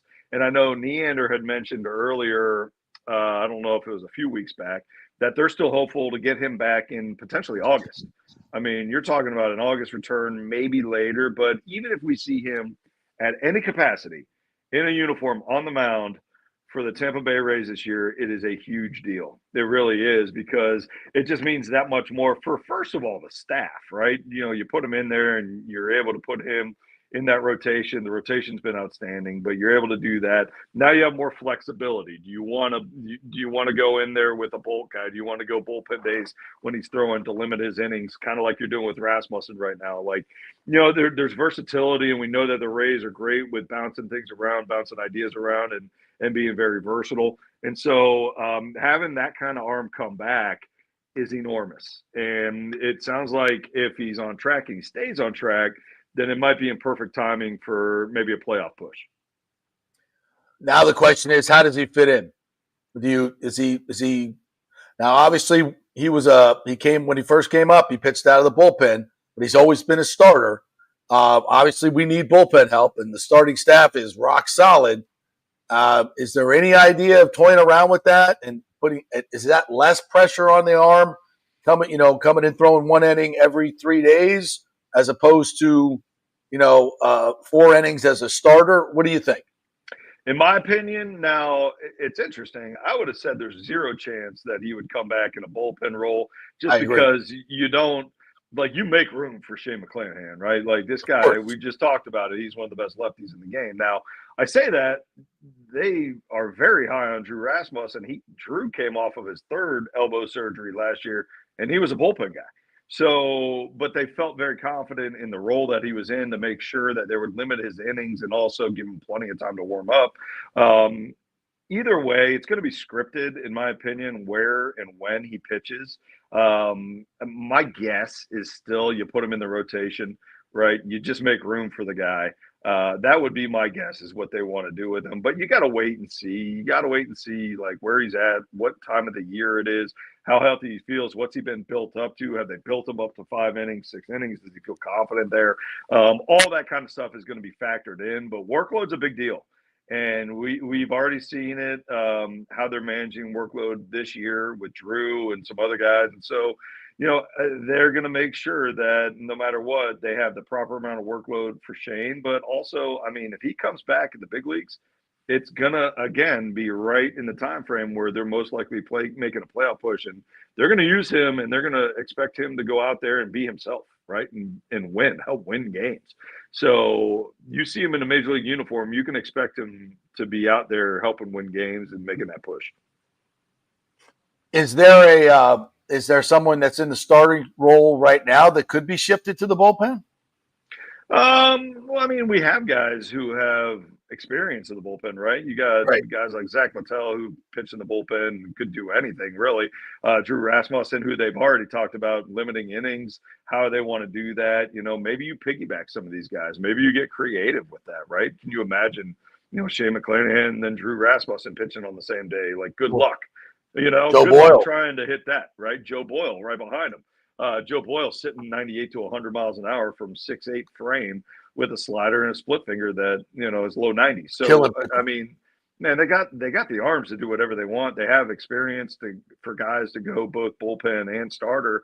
And I know probably what you're thinking is, well, if that's the case, are we going to see some movement in the bullpen to help these guys out a little bit? Because, as you've seen, of course, they've been scuffling a little bit here recently. And, look, we got to remember, first of all, I know Montgomery, the move they made with Montgomery, they sent him down. Look, this guy's going to be really good. He's going to be a very good major leaguer. He's got a power arm. He's super young, very, very young. So sometimes guys, they need to get seasoned a little bit more. They need to go down and tweak a couple things before they come back up, maybe just build his confidence a little bit. But he's a major league pitcher, and if they have him in the bullpen, he can be very, very good. They just got to get him to that point. That's all. So it's a little bump in the road for him. But, we're seeing some other guys struggle too. And I think timing is a little bit of it. These guys, It's been a long first half. There's a lot of close games. I think the Rays are right there at the top of the league and playing 1-run, 2-run games. So there's a lot of pressure every time these guys go in. And so, look, you're bound to go through a little bit of a skid at some point in time. It's working out to where we got like 3 or 4 guys who are struggling at the same time in the bullpen. And, anytime it's a close game and you have any kind of struggle in the bullpen, it's magnified, right? If we were playing 3- and 4-run games, these guys go out there and they give up 1 or 2 runs, it's like, okay, well, I give him a couple runs, but he'll be fine next time out. If you're in a 1 or 2 run ball game, you give up 1 run, 2 runs, you're like, oh my gosh, we blew it again. It's that thought process. So, to me, I think it's timing. I think with All-Star break right around the corner, it's perfect time for these guys to get a little bit of a rest and see where it goes second half. But, look at the track record for the last 5 to 7 years of the bullpen, how good they've been. Kyle Snyder and Kevin Cash are going to find a way to get that bullpen. They'll figure it out. Yeah, with all the arms they have, starters and guys coming back, I think Manny Rodriguez may come back at some point too. So I agree with you. There's too many good arms there, but figuring out how to play them and how to manage it is going to be key. And do you think they add somebody at the deadline, an experienced reliever, kind of one of those mid-30s guys that have been doing this a long time, got some good stuff? And then maybe a power bat at the deadline. I think the Rays are going to be buyers, certainly not sellers. I don't think they should be. What do you think they do at the deadline? Well, I'd feel hard pressed to say that they're going to be sellers. They're always going to listen. They're always going to listen. I mean, look, if you get a deal with the Rays and they understand it's a big return, they're absolutely going to take it serious. And, you got to trust them in that fact that they've done such a good job over the last, Neander, however long he's been there, has knocked it out of the park on almost every single trade. So you got to trust if they make a move with a bigger name, they're getting some big guys in return. Now, that being said, especially with the way that they've played the last month and a half, you got to assume that they're looking to buy, right? They're looking to go out there and maybe bolster that bullpen with another veteran arm. A guy like we got a couple years back, remember Robert Stevenson, who came over to us and all of a sudden he, worked with Kyle Snyder for a week and became one of the most dominant guys out of major league bullpens in anything. Yeah. So, guys like that, they might be identifying, looking to bring in, got some veteran experience, can handle any kind of situation. Of course, they're always looking for bats. I think, an outfielder would be great with a power bat, but, it's not that easy to locate those guys. And what do you have to do to give it up? Right. And so I think they do recognize the fact that with this offense, it's so balanced. I've never seen an offense from the Rays this balanced. I just haven't. I've been trying to think about last time I've seen this much balance in a lineup. And even the World Series teams, I can't say they were balanced like this. Now, they were outstanding, but I can't say that they had both power and speed and athleticism. Like that just, you didn't. It's very hard to construct a lineup like that. And I remember last time we were in the Orioles, we were playing Baltimore. I was calling the game. I was walking through the tunnel, and I saw Andrew Kittredge, who had pitched with us, a couple of years back. He had some really good years with us. And so we were just chatting, and I've known him for a while, and chatting. And somehow the Rays offense came up. And on the way out, he's like, look, man, I'm going to tell you right now, that is a very hard lineup to navigate. And, he's talking about the fact that basically we have guys top middle of this order who can knock it out of the ballpark at any point in time. They can drive in and hit for power. But then we also have guys, this is what he said, sprinkled in there that are just maniacs on the bases, and that it's so hard to contain them if they get on, right? If you're talking like a Chandler Simpson, you're talking about like Caballero, these guys are able to bunt the ball, like play small ball. All of a sudden they're on base, and now they're on second, and now they're on third. You're like, man, what just happened? Right. And it speeds up the game on you as a pitcher. It's very frustrating. And so to have both those guys, it's very hard, because pitchers typically, they go out there and they're like facing one type or another type. They either like facing the power guy who has a lot of swing and miss, knowing if you execute your pitches, you'll be fine. Or they like facing the guy who, he can play a little small ball, but he's not going to really hurt you in the gaps. He's not going to really take it out of the ballpark. It's one or the other, but we have both. And so to navigate this lineup as a pitcher and a defense, it's very, very difficult. And I'll tell you right now, I would hate facing our lineup because of that balance they have. Mm-hmm. Yeah, I don't think people give enough credit to guys like Chandler Simpson and how disruptive they are on the base paths and what that does to a pitcher's mentality. If you go back in the history of baseball and you look at the great teams, they had great leadoff guys at the top of the order that could run and just create havoc and take the focus away from a pitcher who's, now he's pitching the best hitters in the lineup. And this guy's, running around the bases, taking leads, popping up. I mean, it's like, it's in your head, right, as a pitcher. And it 100%. Just, you need to be so focused anyway if you're facing, Barry Bonds or whoever it is. And you got these guys jumping around on the bases. And that's why I think that Chandler Simpson should be at the top of the lineup. Leave him there. Don't change a thing. Let him be a leadoff guy for the Rays for the next freaking 10 years. I just think he's that good. 11-game hit streak. Did you expect him to be this good a hitter coming up into the big leagues for the first year? I did. I knew he'd be good, but not this good. First of all, I agree with you with the fact that, having him in the lineup, it wreaks havoc on the pitcher because he can't concentrate on the guy up at the plate. Part of you is always going to be worried about that base runner. And even if it's 10%, 20% of your focus is now on the base runner and not on, whoever it is at the plate, well, you're taken away from what you're doing at the plate. So it can be very difficult to navigate those situations as a pitcher. Secondly, you were talking about leadoff. I look, if you have Josh Lowe hitting the way he can hit, you got to remember he's a great base runner too. Yeah, he can run too. Josh Lowe stole 30 plus bags a couple of years ago, and he only got thrown out 3 times. So you got to remember he's got that speed up at the top right now if they want to utilize him at the top. So you do have options to be able to bounce back and forth with, Chandler Simpson either being at the bottom of the lineup or if they want to do the top of the lineup, whatever. But that's the great thing about this lineup is all this different versatility, right? So it's fun to think about it, but I have no idea how the lineup will be constructed moving forward, but I love having them in there. Lastly, you asked if I thought he was going to be this good. No, I thought he was going to be a guy who would find ways to get on base. He would be very frustrating to deal with, but his hit tool, I didn't think his hit tool was. I thought there would be more swing and miss, I guess. Right. Yeah. Just at least initially, just because he's a rookie, and it's so hard to find rookies that can go up there and not have a ton of swing and miss. But his approach, much like Jake Mangum's approach, it's almost like a 2-strike approach the entire at bat, right? They understand what type of player they are, and they understand they're not going to go out there and try to turn one onto Dale Mabry. Instead, they would much rather put one in the gap and then run and then, create that just disaster of an atmosphere for a pitcher. And that's their strength, and they stay within their strength. So I love his approach, and his approach is the reason that he's putting up so many good numbers offensively, and it's not just stolen bases. Awesome stuff, Doug Waechter. Thank you for your time, my man. Really appreciate you. Anything you want to promote? You need to promote? your business? Shoot. Well, I'm here at the office right now. I'm working I in see commercial that. real estate. Yeah, here's the fancy picture right there for you. Very right nice. there in the office. The beachfront I'm at property, baby. There you go. JLL. So we're commercial real estate. My specialty and what our focus is office space. So if you are buying, selling, leasing any kind of office space in the greater Tampa Bay area, St. Pete, Tampa, Clearwater, does not matter. We can cover it all. Just reach out to us. You can find us online very easily, also through social media platforms, and would love to help your business find a spot.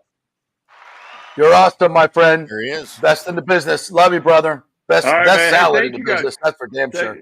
That's right. A lot of product in there today. I knew I was coming. Ryan Bass got nothing on you, bro. Ryan Bass got nothing on you. He's got that hard part. Nice. All right, partner. Appreciate you. Great Doug Waechter. Love that man. Love that man. All right, let's hit a break. Let's hit another break. We'll come back. We got a lot more comments and questions. Want to hit some more Bucs stuff as well. I'm sure Timmy's got some things he needs to get off his chest. So lots more coming your way.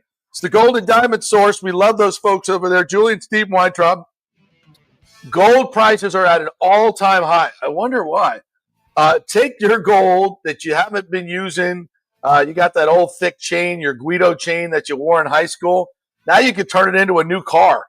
You can go get the best prices on gold right there at the Golden Diamond Source. Bring it all in. Ask your wife why she's not wearing it anymore, and then make sure you can take it in. Doesn't have sentimental value, and then go get some cash and buy yourself a boat. Whatever you want to do. It's crazy prices on gold. It's all the Golden Diamond Source. And, of course, if you're looking for an engagement ring, no better place to go than the Golden Diamond Source. 3800 Almerton Road, always online at thegoldendiamondsource.com. Back in 3. Hey, JP here for my concierge medical professional, Chris Lugo, PA. You've heard him on the show for a couple of years where he shares invaluable medical, nutritional, and supplement advice. With Chris, it's like having a medical provider as your best friend. What I love about this concierge service is the convenience and support he offers. I can text or call him 24/7 with any questions or concerns, and he'll promptly call in a prescription if needed. No office visits or copays required. It gives me peace of mind knowing I have someone genuinely invested in my health, not just focused on insurance profits. And the best part, the Bay Area Modern Medical Center's personal concierge service is more affordable than you might think. Don't let insurance companies dictate your health care. Take control of your health and wellness today. Visit BAMMC.com for more information and to schedule your initial free consultation. Empower yourself and take charge of your personal health with BAMMC.com. Hey, JP here for the Gold and Diamond Source. And you know I'm always trying to find ways to save you money or make you money. Well, here's a great idea from Julie and Steve Weintraub at the Gold and Diamond Source. Gold is at an all-time high, so if you bring in your old jewelry, Steve and Julie will buy it off you and offer you the highest trade-in values of the year. It's the perfect time to upgrade what you're not wearing into something you'll never want to take off. So take advantage of that right now. The custom engagement rings to birthstones, tennis bracelets, diamond studs, whatever's on your wish list, the Gold and Diamond Source can make it happen. And did you know they also have the largest selection of any men's jewelry in the area? A great new section there. Check that out. They have free services like free settings, free cleanings, free appraisals, all that stuff right there at the Gold and Diamond Source. Family owned and trusted for over 40 years. Great folks over there. We love promoting these great local companies. None better than the Gold and Diamond Source. 3800 Almerton Road, always online at thegoldendiamondsource.com. JP here for the Jeeves Law Group and my man Scott Jeeves. If you're going to hire an attorney, do you want some guy looking for a quick settlement and a quick buck, or do you want an attorney with some chops? Scott is a board-certified civil trial lawyer and a certified circuit court mediator. Been practicing in the Tampa Bay area for over 30 years. He is a peer-reviewed AV preeminent-rated civil trial lawyer. They just don't hand out those classifications. He's been the lead class action counsel on many complex consumer protection cases and has handled hundreds of serious personal injury cases. He's dedicated his career to protecting injured victims and is committed to vigorously representing you. We're local, we're trusted, and we get results. Personal injury and personal attention. Call for a free case evaluation. That's 888-9-JEEVES. That's 888-9-JEEVES. The Jeeves Law Group. Summer is coming. Do not get caught with your unit unprepared. Your AC unit, of course. The awesome folks at Third Generation Plumbing and AC have a special going on right now. You get a free 1-year maintenance package with any purchase of a new unit. They have special 60-month financing as well, so you don't need a huge chunk up front. Third Generation has an impeccable reputation built over 30 years of doing business. They do plumbing, AC, mechanical work, anything you need around the house. They are trusted folks. Go to the website and read the 5-star reviews. Deidre said, great company that always arrives timely. We have used them for our AC both at home and business and have been very happy. The staff is knowledgeable and professional. I would recommend Third Generation again and again. So give Third Generation a call at 813-961-8024 or go to thirdgenerationplumbing.com. Ciao, Paolo Tini here, owner of Caffè Paradiso, voted number 3 People's Choice Award on Open Table. I want to thank all our loyal family of customers that have been enjoying our great traditional Italian dishes we make from scratch every day. It's a great family story we're proud of. Our family moved from Rimini, Italy in 1984. My dad, Caesar, started Donatello, and that's where I got the start in the restaurant business. I started Caffè Paradiso on South McDill in 1995, and we've been there ever since. From our traditional ossobuco, a veal slow roast for 4 hours, to our daily fresh catch, the Gruppo Paradiso, with a piccata sauce and lobster claw meat, homemade pasta like lasagna, farfalle salchicha, which is a bow tie pasta homemade with fresh sausage. Hold on a minute, JP's favorite. I love it. So come and have a glass of wine with me on South McDill. Get a reservation on Open Table and see all our 5-star reviews. Ciao, see you soon at Paradiso. Let's go. Right now, back to the show on FanStream Sports. All right, welcome back to the JP Peterson Show, brought to you by Onsite Construction and Restoration. That's their website right there, onsiteconstructionfl.com. Jason Fawcett was in, he's the owner, and he talked about going out and meeting clients that have been defrauded by other unscrupulous contractors. I mean, go back and go over their work, but makes his job even harder. So this is a proactive way to make sure that when the next hurricane comes, and it's coming, and you have some damage at your house, you don't have to go scramble for a contractor that just, came in from Podunk, wherever. You have somebody in town that you know, that you have a relationship with, that you trust to do a great job. And you're already on the preferred client list. So that's important. So don't be scrambling when the hurricane comes through and everybody's looking for contractors to do work. You've already got Jason on speed dial and you're in the preferred client list. So it's a very important thing to do. Call them at onsiteconstructionfl.com. Just go to the website, contact them, email them, set up an appointment. It's free for him to come out and do a consultation at your house. He might also be able to tell you some things you can do to your home right now, your existing home, that would increase the value if you're looking to sell, or increase the safety if you're worried about hurricane damage. All kinds of things they can do. They're the experts. So try them out, onsiteconstructionfl.com. Great folks over there. All right, my friend, where do you want to go next? Anything you want to bring to the table here today? Anything bugging you? I want to play this for you. Hit show, Tampa Bay's hottest place. Hit show, Devil Rays to the stage. Tampa Bay's baseball temperature is rising, and tickets for this season's Devil Rays Hit Show are going fast. Lock up your favorite single-game tickets now and get the best seats before they're gone. Call Ticketmaster today. Don't call Ticketmaster. Tampa Bay's hottest place. Hit show, Devil Rays to the stage. Hit show. I love the hit so show. Perfect is it rhymes with shit show. Shit show. Which we could play for. We should do a parody of that for the Stu Sternberg administration. It's all Stu over. Show.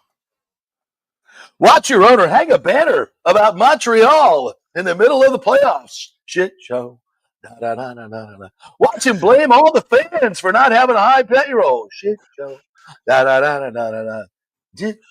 Watch him go right up to the last second promising new stadiums and then walk away. Shit show. Watch him go 0 for 4 in new stadium deals. Shit show. Oh, that's amazing. Oh, let it be over soon, Lord. Let it be over soon. JP, you also just did a spot. Rays held hostage day 1274. How many years is it? Like 20 years. Let me see what that 20 years times 365. How many days is that? I think that's about right? 20 years? Since he took over? Yeah. Rays held hostage day 7,342. Since that's 20 years. 2005, November 2005. So yes, approaching 20 years. No, this would be the 20th. No, I guess not. Whatever. It's way too freaking long. Way too freaking long. Said there was no math in this job. What's this now? Vince Samoa really hated a hit show, but it was only $5 million per player. I think Greg Vaughn got like $50 million. It's a lot. I think it was more than that. I think he got like $10 million. But back then, that was a lot more. Way more. Yeah, that's good. Thanks for dragging that up. That was really nice. I like that. Yeah, dug that up. So here were your hit show participants. Of course, Vinny Castilla. Castilla, get it right. Okay. Jose Canseco with the ball bouncing off his head for a home run. Yeah. Fred McGriff. Greg Vaughn. Hall of Famer. Yeah, Greg Vaughn. Yeah. So let's see. I had salary here for that team. I believe that the total salary, annual salary for that team was a whopping at the time $62 million. Well, that's more than our active payroll right now. It's true. And that was true for the story. 2000 season, I believe, is what that was.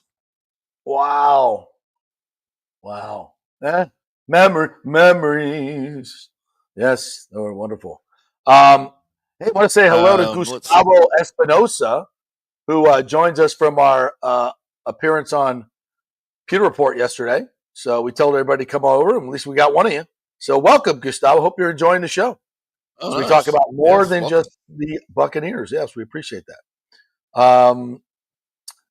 What else? Sergio going in on Bucs basement as well. Says Bucs basement only comments when it's something negative. Where was he when the Rays were on a winning streak? You didn't mean rats, did you? That's not a fan. Sorry. He can be a little negative. When the Rays were winning, he was bashing the Bucs. I believe you're right. You're 100% right. Yeah. Yep. Or the Lightning or whoever it was at the time. Yeah, exactly. So, something I wanted to get to. The Lightning have made a couple moves. A familiar name being brought back to the team as they hired Jeff. I wish. Lightning hired former scout Jeff Tambellini as the assistant GM. Also promotes AHL Syracuse coach Joel Bouchard to general manager of the Crunch. So, yes, Jeff Tambellini is back. He's a 29-goal scorer for the AHL Syracuse team that included future Lightning stars Anthony Cirelli, Yanni Gord, and Andrei Vasilevsky. So, obviously, he has some personal relationships. So, he is the new assistant GM. Two current Tampa Bay assistants, Rob Zettler and Jeff Halpern, were part of that Syracuse staff as well. And Lightning general manager Julian Breezeball was the Crunch GM. So we always talk about continuity winning in sports, and boy, nowhere is it more apparent than the Tampa Bay Lightning. I mean, look at all the relationships built up over the years and the winning. I mean, the winning in Syracuse, the winning for the Lightning. I mean, all these guys have championship DNA. And that's why the Lightning are where they are and how they've been so consistent. This, by the way, up from Eduardo Encina from the Times. So, yeah, I think this is good stuff. I mean, I don't – why go outside the organization when your organization has been so damn good? And he's been with Seattle for player development. So he will return. He's 41 years old and would be Julien Brisebois' right-hand man. So, yeah, that's good. I like it. That's a good move. Bring a guy home that's been a huge part of this organization, has a lot of great personal relationships. I mean, when you've played with these guys, I mean, these are the superstars of your team right now, right? You've played with them on the ice. There's a different there's a different bond. There's a different trust there, right? It's a totally different level in a good way. So I think this is a brilliant move. And, I think there's changes are coming. I don't expect any major changes to the core of this team. I really don't. And I think, bringing Tambellini in there, I think it ensures that even more. I mean, he's not going to want to trade the guys that he played with, especially when they're having this much success. And you could argue with the success, first round out, 3 years old. I get it.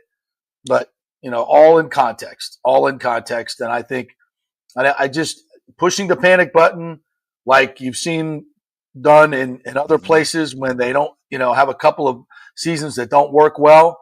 And, you've seen it in Boston. You see it in New York with the Rangers. And it turns into a complete rebuild, and it's awful. And you don't want any part of that. Well, why do that? Keep knocking on the door. The Lightning were a tough out last year for the Panthers, I believe. And I think it needs tweaks. It doesn't need a sledgehammer. And we'll see what Brisebois does. Do I still think something big could happen? Yeah, but I don't think it's going to significantly change the core. Like, I don't see a Connor McDavid for Kucherov or Point and a mixture of players happening. I know this has been discussed. I just don't see that. Right. I don't see it. I think this team is too close. So I think you can go to war with Bjorkstrand being a full part of this team. That helps you out in the middle six. I think they're counting on Connor Geeky and Jack Finley to become bigger parts of this organization. Bigger, not just in terms of production, but actual physically bigger. 6'4", 6'6". These are bigger guys, and they're going to bring more to the table. So I like what the Lightning are doing, and I trust Julien Brisebois. I trust him. I think he's done a fantastic job. He put us over the top to get 2 cups, made the necessary changes, and did that with a flat cap. Yeah. And now he's got some cap room to work with. I thought the trades last year were genius. Totally changed the. I thought that team was trending more down, and bringing in Gensel and letting Stamkos walk was a tough thing to do for any general manager. To let an icon walk like that. Hey, they could have overpaid Stamkos. They could have found a way, but they chose not to do that, and that was the right thing to do. It was a hard decision, man. It had to be so hard. Yeah, gut wrenching, and most teams don't do it. I mean, after the 2 cups Chicago won, they overpaid Kane and Taves, and were never the same. Yep. Right, and could never right the ship. You can say the same, Pittsburgh won a couple of, 17 and 18, 16, 17 and 18. I mean, that was, and they've really never been they've been playoffs, but not, Stanley Cup ready. So by sometimes the way, we're hearing possible relocation rumors from the Pittsburgh Penguins. How you like that? They've always been a team that financially has had issues, right? Yeah. Which is weird. Because they've had, a generational player in Sidney Crosby for so long. Yeah. But Lemieux before that. And yeah. And Lemieux became had the owner. To come in he had to come in and buy the team to save it from bankruptcy. Yeah. Years ago. That's weird because it's such an incredible brand. Yeah. Crazy. Where would they move to? Now, I know Atlanta wants a hockey team again, but I don't, 2 strikes, you're out.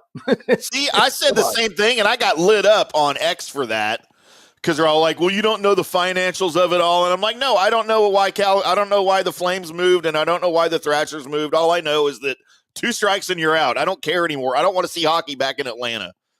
Yeah, if there's other markets that you feel are better. Yeah. And I think there are some. Like Oklahoma City wants a team. Houston wants another team. Austin wants a team. I know here locally.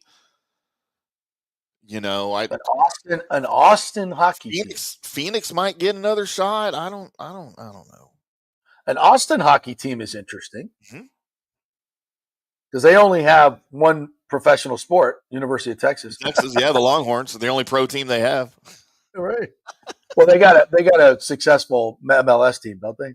I have no clue. Who are you asking that to? That really? Well, you do live in Texas, so I thought maybe. Does Austin have an MLS team? I don't even know. I know it's soccer related, but I thought you might know something about Texas sports. I don't know. Call me crazy. Austin FC. Yeah, they do, right? MLS. I had no idea. I had no clue. Terrible. I know. Hey, we got to hit one more. It's because they live across the street from me. All right, we got a couple more comments coming in, and I got to hit the Epstein case thing. I got to hit that before we get out of here. So one quick break. Got to get one more in, and then we'll dive into it. I think it's a fascinating story. It's an incredible story, and I think it just got a little bit more fascinating, to be quite honest. For sure. All right, quick break. We're brought to you by the great folks at Third Generation Plumbing. If you have any AC issues, plumbing issues, anything mechanical around the house, John Rodriguez, the owner there, will give you a great product, a great price, great service, all that stuff at Third Generation Plumbing and AC. Go to their website, thirdgenerationplumbing.com. See all their 5-star reviews, and give them a call and just have them tune up your air conditioners. Maybe it's not as cool as it should be. Well, they'll take care of that for you. They're not going to charge your arm or leg. You get a great, fair deal at thirdgenerationplumbing.com. They've been around since 1995. Check them out. Tell them JP sent you. Back at 3. JP here for Riveters, the official sports bar and grill of the JP Peterson Show. We're located just south of Ray J and Steinbrenner Field, so it's a great pre- and post-game spot, and the happy hour is amazing. Monday through Friday, 3 to 7. Check out these specials. $3 Bud Light drafts, $4 domestic bottles, $5 wells, $6 premium wells, $6 cocktails like margaritas. That's unheard of. And the Riveters food is freshly made daily. No freezers. Happy hour food specials include $3.50 tacos and barbecue sliders. $6 you get edamame or chips with the beer cheese, which is amazing. $8 buffalo chicken dip, my favorite. The truffle fries, chili cheese fries, also $8 at happy hour. As well as other specials throughout the week, including Taco Tuesdays, you get $3 tacos, and Wing Wednesdays, 7 o'clock to 1 a.m. in the morning, you get our amazing wings, 5 for $5 and $5 wells and wines. That's a good Wednesday night. So if you're tired of the preppy, overpriced generic sports bars, come see the amazing, friendly bartenders and staff at Riveters, where customer service really matters. Riveters, just south of where the Rays and Bucs play. We'll see you there. Going through a medical emergency without health care insurance can cause you to go into crippling debt. In most scenarios, people are forced to either break into their retirement funds or worse, they're forced to file for bankruptcy. The sad truth is that health care insurance is crucial in today's day and age.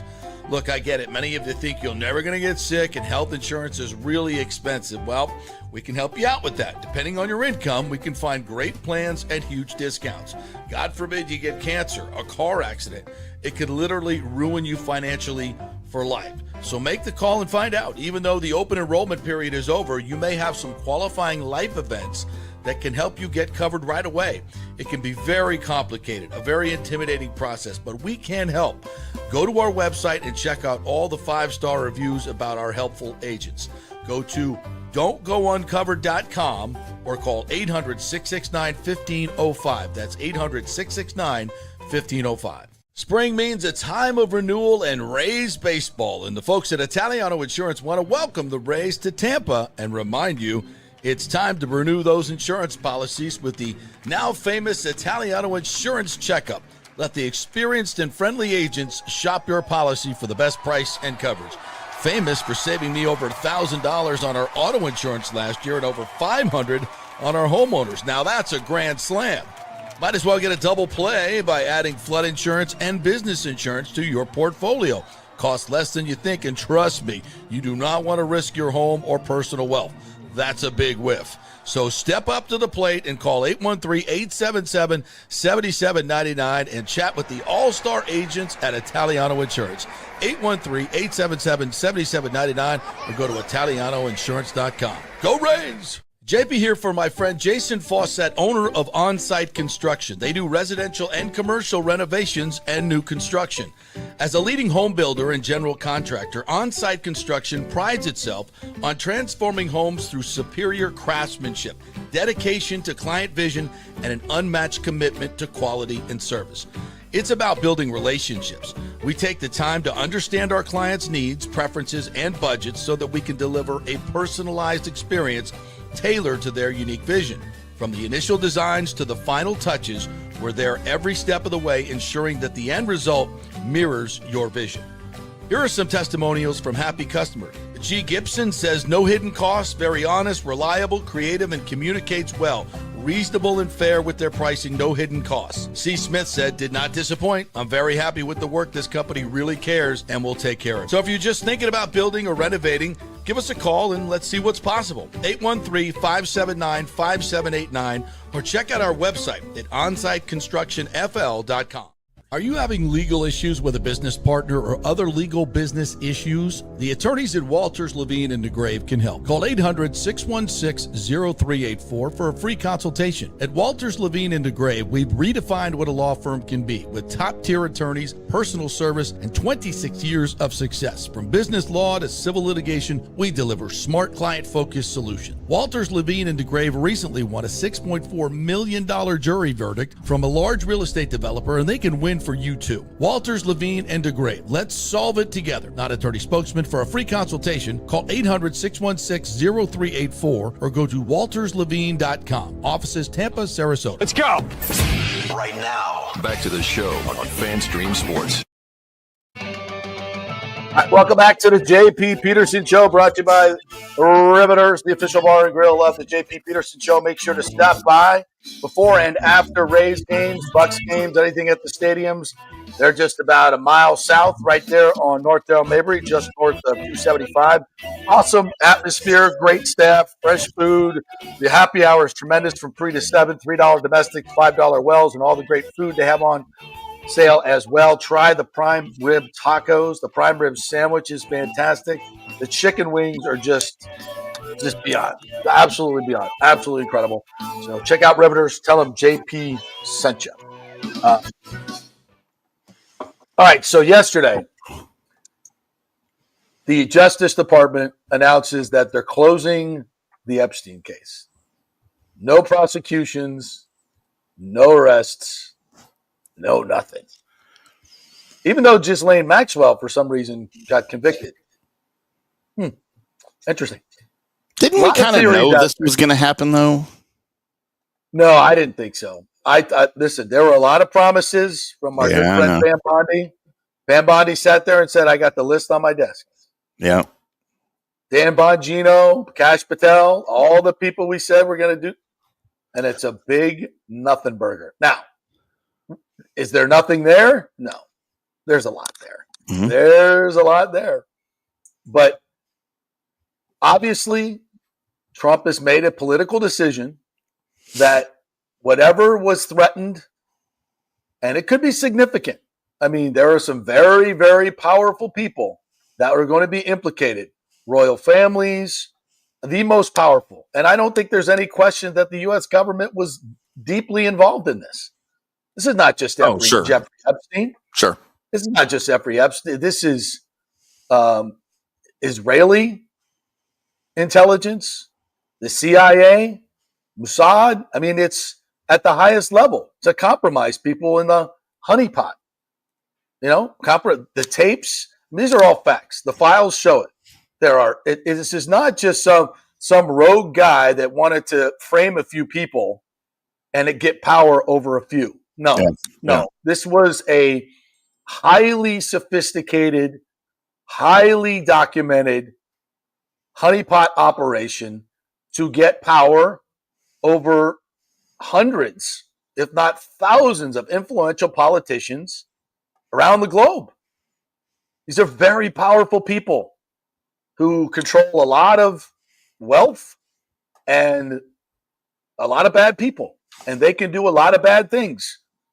And I'm at this point, there is no question, in my mind anyway, that the president made a decision that the risks far outweigh whatever prosecutions are going to be available. And let's remember, these are all very powerful people, and just implicating them and indicting them doesn't mean they're going to do any jail time.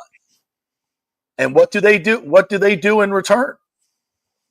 Could make things worse. Can make things a lot worse. Can make things a lot worse. I mean, there is already a struggle between good and evil going on in this world. And yes, do we want to know who is on the list? Do we want to implicate these people? Do we want accountability? Absolutely. If it comes at the price of, say, nuclear war, no, I'm good. I'm good. I'm good. If it comes at the price of domestic attacks sleeper cell attacks, killing hundreds of thousands, if not millions of Americans, I'm good. And don't think that's not a possibility. It absolutely is. Yeah. And it may be the reason that they haven't been prosecuted to this point. Other presidents may have made the same decisions. And I'd say that about Biden, but he didn't make any decisions. He was incapable. He's incapable. Let me throw this at you, JP. So Trump obviously made this political decision, and based on things that we may or may not know about, it was probably the right decision from a safety standpoint. Yeah. However, we do know that there is a list, and after a certain amount of time passes, it's very possible that this list still gets made public, just not from a Isn't there already a list? Isn't there already a list? Aren't there already public flight logs? I mean, most of this is all public already. Yes. Do I think Bill Gates was there a lot? Yes, he was. I mean, is putting Bill Gates in jail going to make my life any better? I don't know. I mean, well, if he broke the law, I would feel better about it. Yeah, then for sure put him in jail. There's no question they broke the law. Right. Everybody that went there broke the law. It's the reason they were there. Right. I mean, but again, is it going to make my life any better? I mean, if it'll stop him from doing some of the ridiculous shenanigans he's doing right now, yeah, I guess that would. Yeah. But even if and again, he's going to come up with the best legal defense team in the history of the world. The trial's going to take 3 years, and I really don't care. I know money. I know who he is, and I know what he is. And most of the people on that list, I know what they are and who they are. I don't, would I like to see some accountability? Of course I would. We all would. But at what price? At what price? And I'm not covering for this administration for doing this. I don't like it. And all that was promised, and it's a big nothing. No, I don't like it. I think it sucks. And it really does go to the heart of transparency and honesty. But I will say this, knowing the people that are involved in the case, and I'm not saying they're the most, they're true blue, white as the driven snow, never told a lie. I'm not saying that at all. I'm just saying I trust them a lot more than I trust a lot of other people in politics. And I don't know everything, don't pretend to know everything, but just my gut feeling is that's what went down. The price, and maybe it was promises that Trump had to make to get the big, beautiful bill passed. There's people that think that. A lot of the congressmen that would have been implicated to get their votes, he had to terminate it. How disgusting is that? Is it any more disgusting the fact that we have a slush fund in Congress that pays for payoff? For payoffs for sexual harassment suits? Like the taxpayers have to pay for congressmen who commit sexual harassment of their staffers. We have to pay for it. I mean, and there's actually a list and how much money it is. There's a list that I want put out on the front page every day. Yeah. Like what? It's so, this government is so effing corrupt. The entire deep state, all of it. It's so disgusting and corrupt. And the division and the things that are happening in politics that are just, I thought I'd never see. But at this point, it just feels like every man for himself. And if you're looking for accountability in government, it ain't ever going to happen. No, never. If you're looking for true democracy, that died the day John F. Kennedy was shot. It was pretty apparent that there is no democracy. Yeah, maybe before. So maybe, probably before. Had somebody tell me, our founding fathers would be rolling over in their graves right now if they knew some of the shit that was going on. I said, no, they wouldn't, because they were doing the same exact thing. Every politician since the dawn of time has been looking for ways to fill their own pockets and to take advantage of the system. It has been going on for thousands of years. Since before ancient Rome, since before the pharaohs of Egypt, they have all been looking for ways to take advantage of the system, and that's how it's always going to be. I think many of the founding fathers were very nobly. And listen, their constitution was not written to allow shit like this going on. It wasn't. These are all abuses of the Constitution. That's the reason that they put forth these laws. because they saw what had happened over historical times with the monarchies and the democracies, and they predicted much of this and tried to put safeguards and checks and balances within the system to preserve democracy. Yeah. But if you have enough money and you're intent on destroying democracy, you can do it, especially with social media, especially with being able to buy power and influence, and getting back to the Epstein case. The Epstein, Diddy, China has its own operation that they've been using for years and years. And you don't think that the Bidens going over there on those trips and all the money that they got, that they weren't honeypotted? You don't think Hunter Biden and Joe Biden, the entire Biden crime family weren't? Of course they were.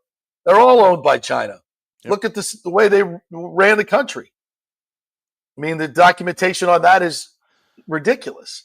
And it's not just the Dems, it's Republicans too. Absolutely.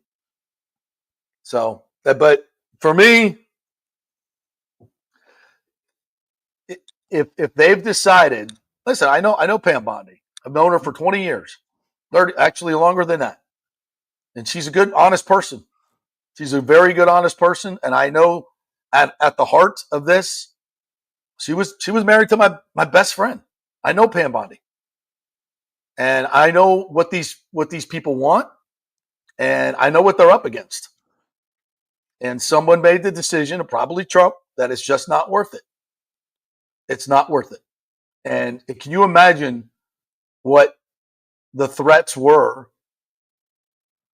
And at some point, as a politician, you got to make, or leader, you got to make the decision for the greater good. Sometimes it's dropping 2 atom bombs on civilians. Yeah. To end a war. You think Harry Truman wanted to do that? No. But he knew that it was either that or lose 1 million American lives invading Japan. Right. Who the fuck wants to make that decision? Not me. But it had to be made. That was either that or another Normandy. Right. We didn't need another one of those. I mean, it just, sometimes the leaders on the other side are the problem. And you have to do what you have to do. And it's going to cost lives, but hopefully save more. And in this instance, that's exactly what I think they're dealing with. It doesn't excuse it, doesn't mean I like it, but it's a reality of the dirty business of politics and money and leadership. And it is what it is.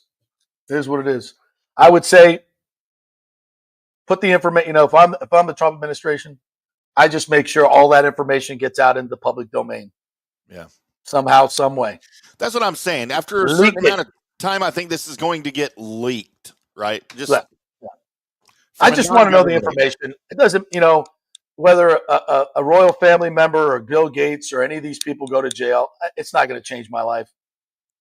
But I would like it, sure, out there. Find it all about. Yeah. Anyway, that'll do it for today's show. Anything else we want to get to? Man, we were all over the place today. We got political corruption. We had the floods in Texas and the lives of children being lost, and Sternberg and audio from Old Ray's promotions. You never know what you're going to get on this show, but we hope it's interesting and you find it interesting. That's all we can say. Wow. That's all we can say. All right. We will be back tomorrow. I believe we're going to have USF basketball coach Brian Hodgson on. Coach Golish in the next week or so as well. And some other fun stuff coming your way as we get through the week here, waiting for football season to get here. Or at least training camp. Yes. Have a great day, everybody. We'll see you tomorrow.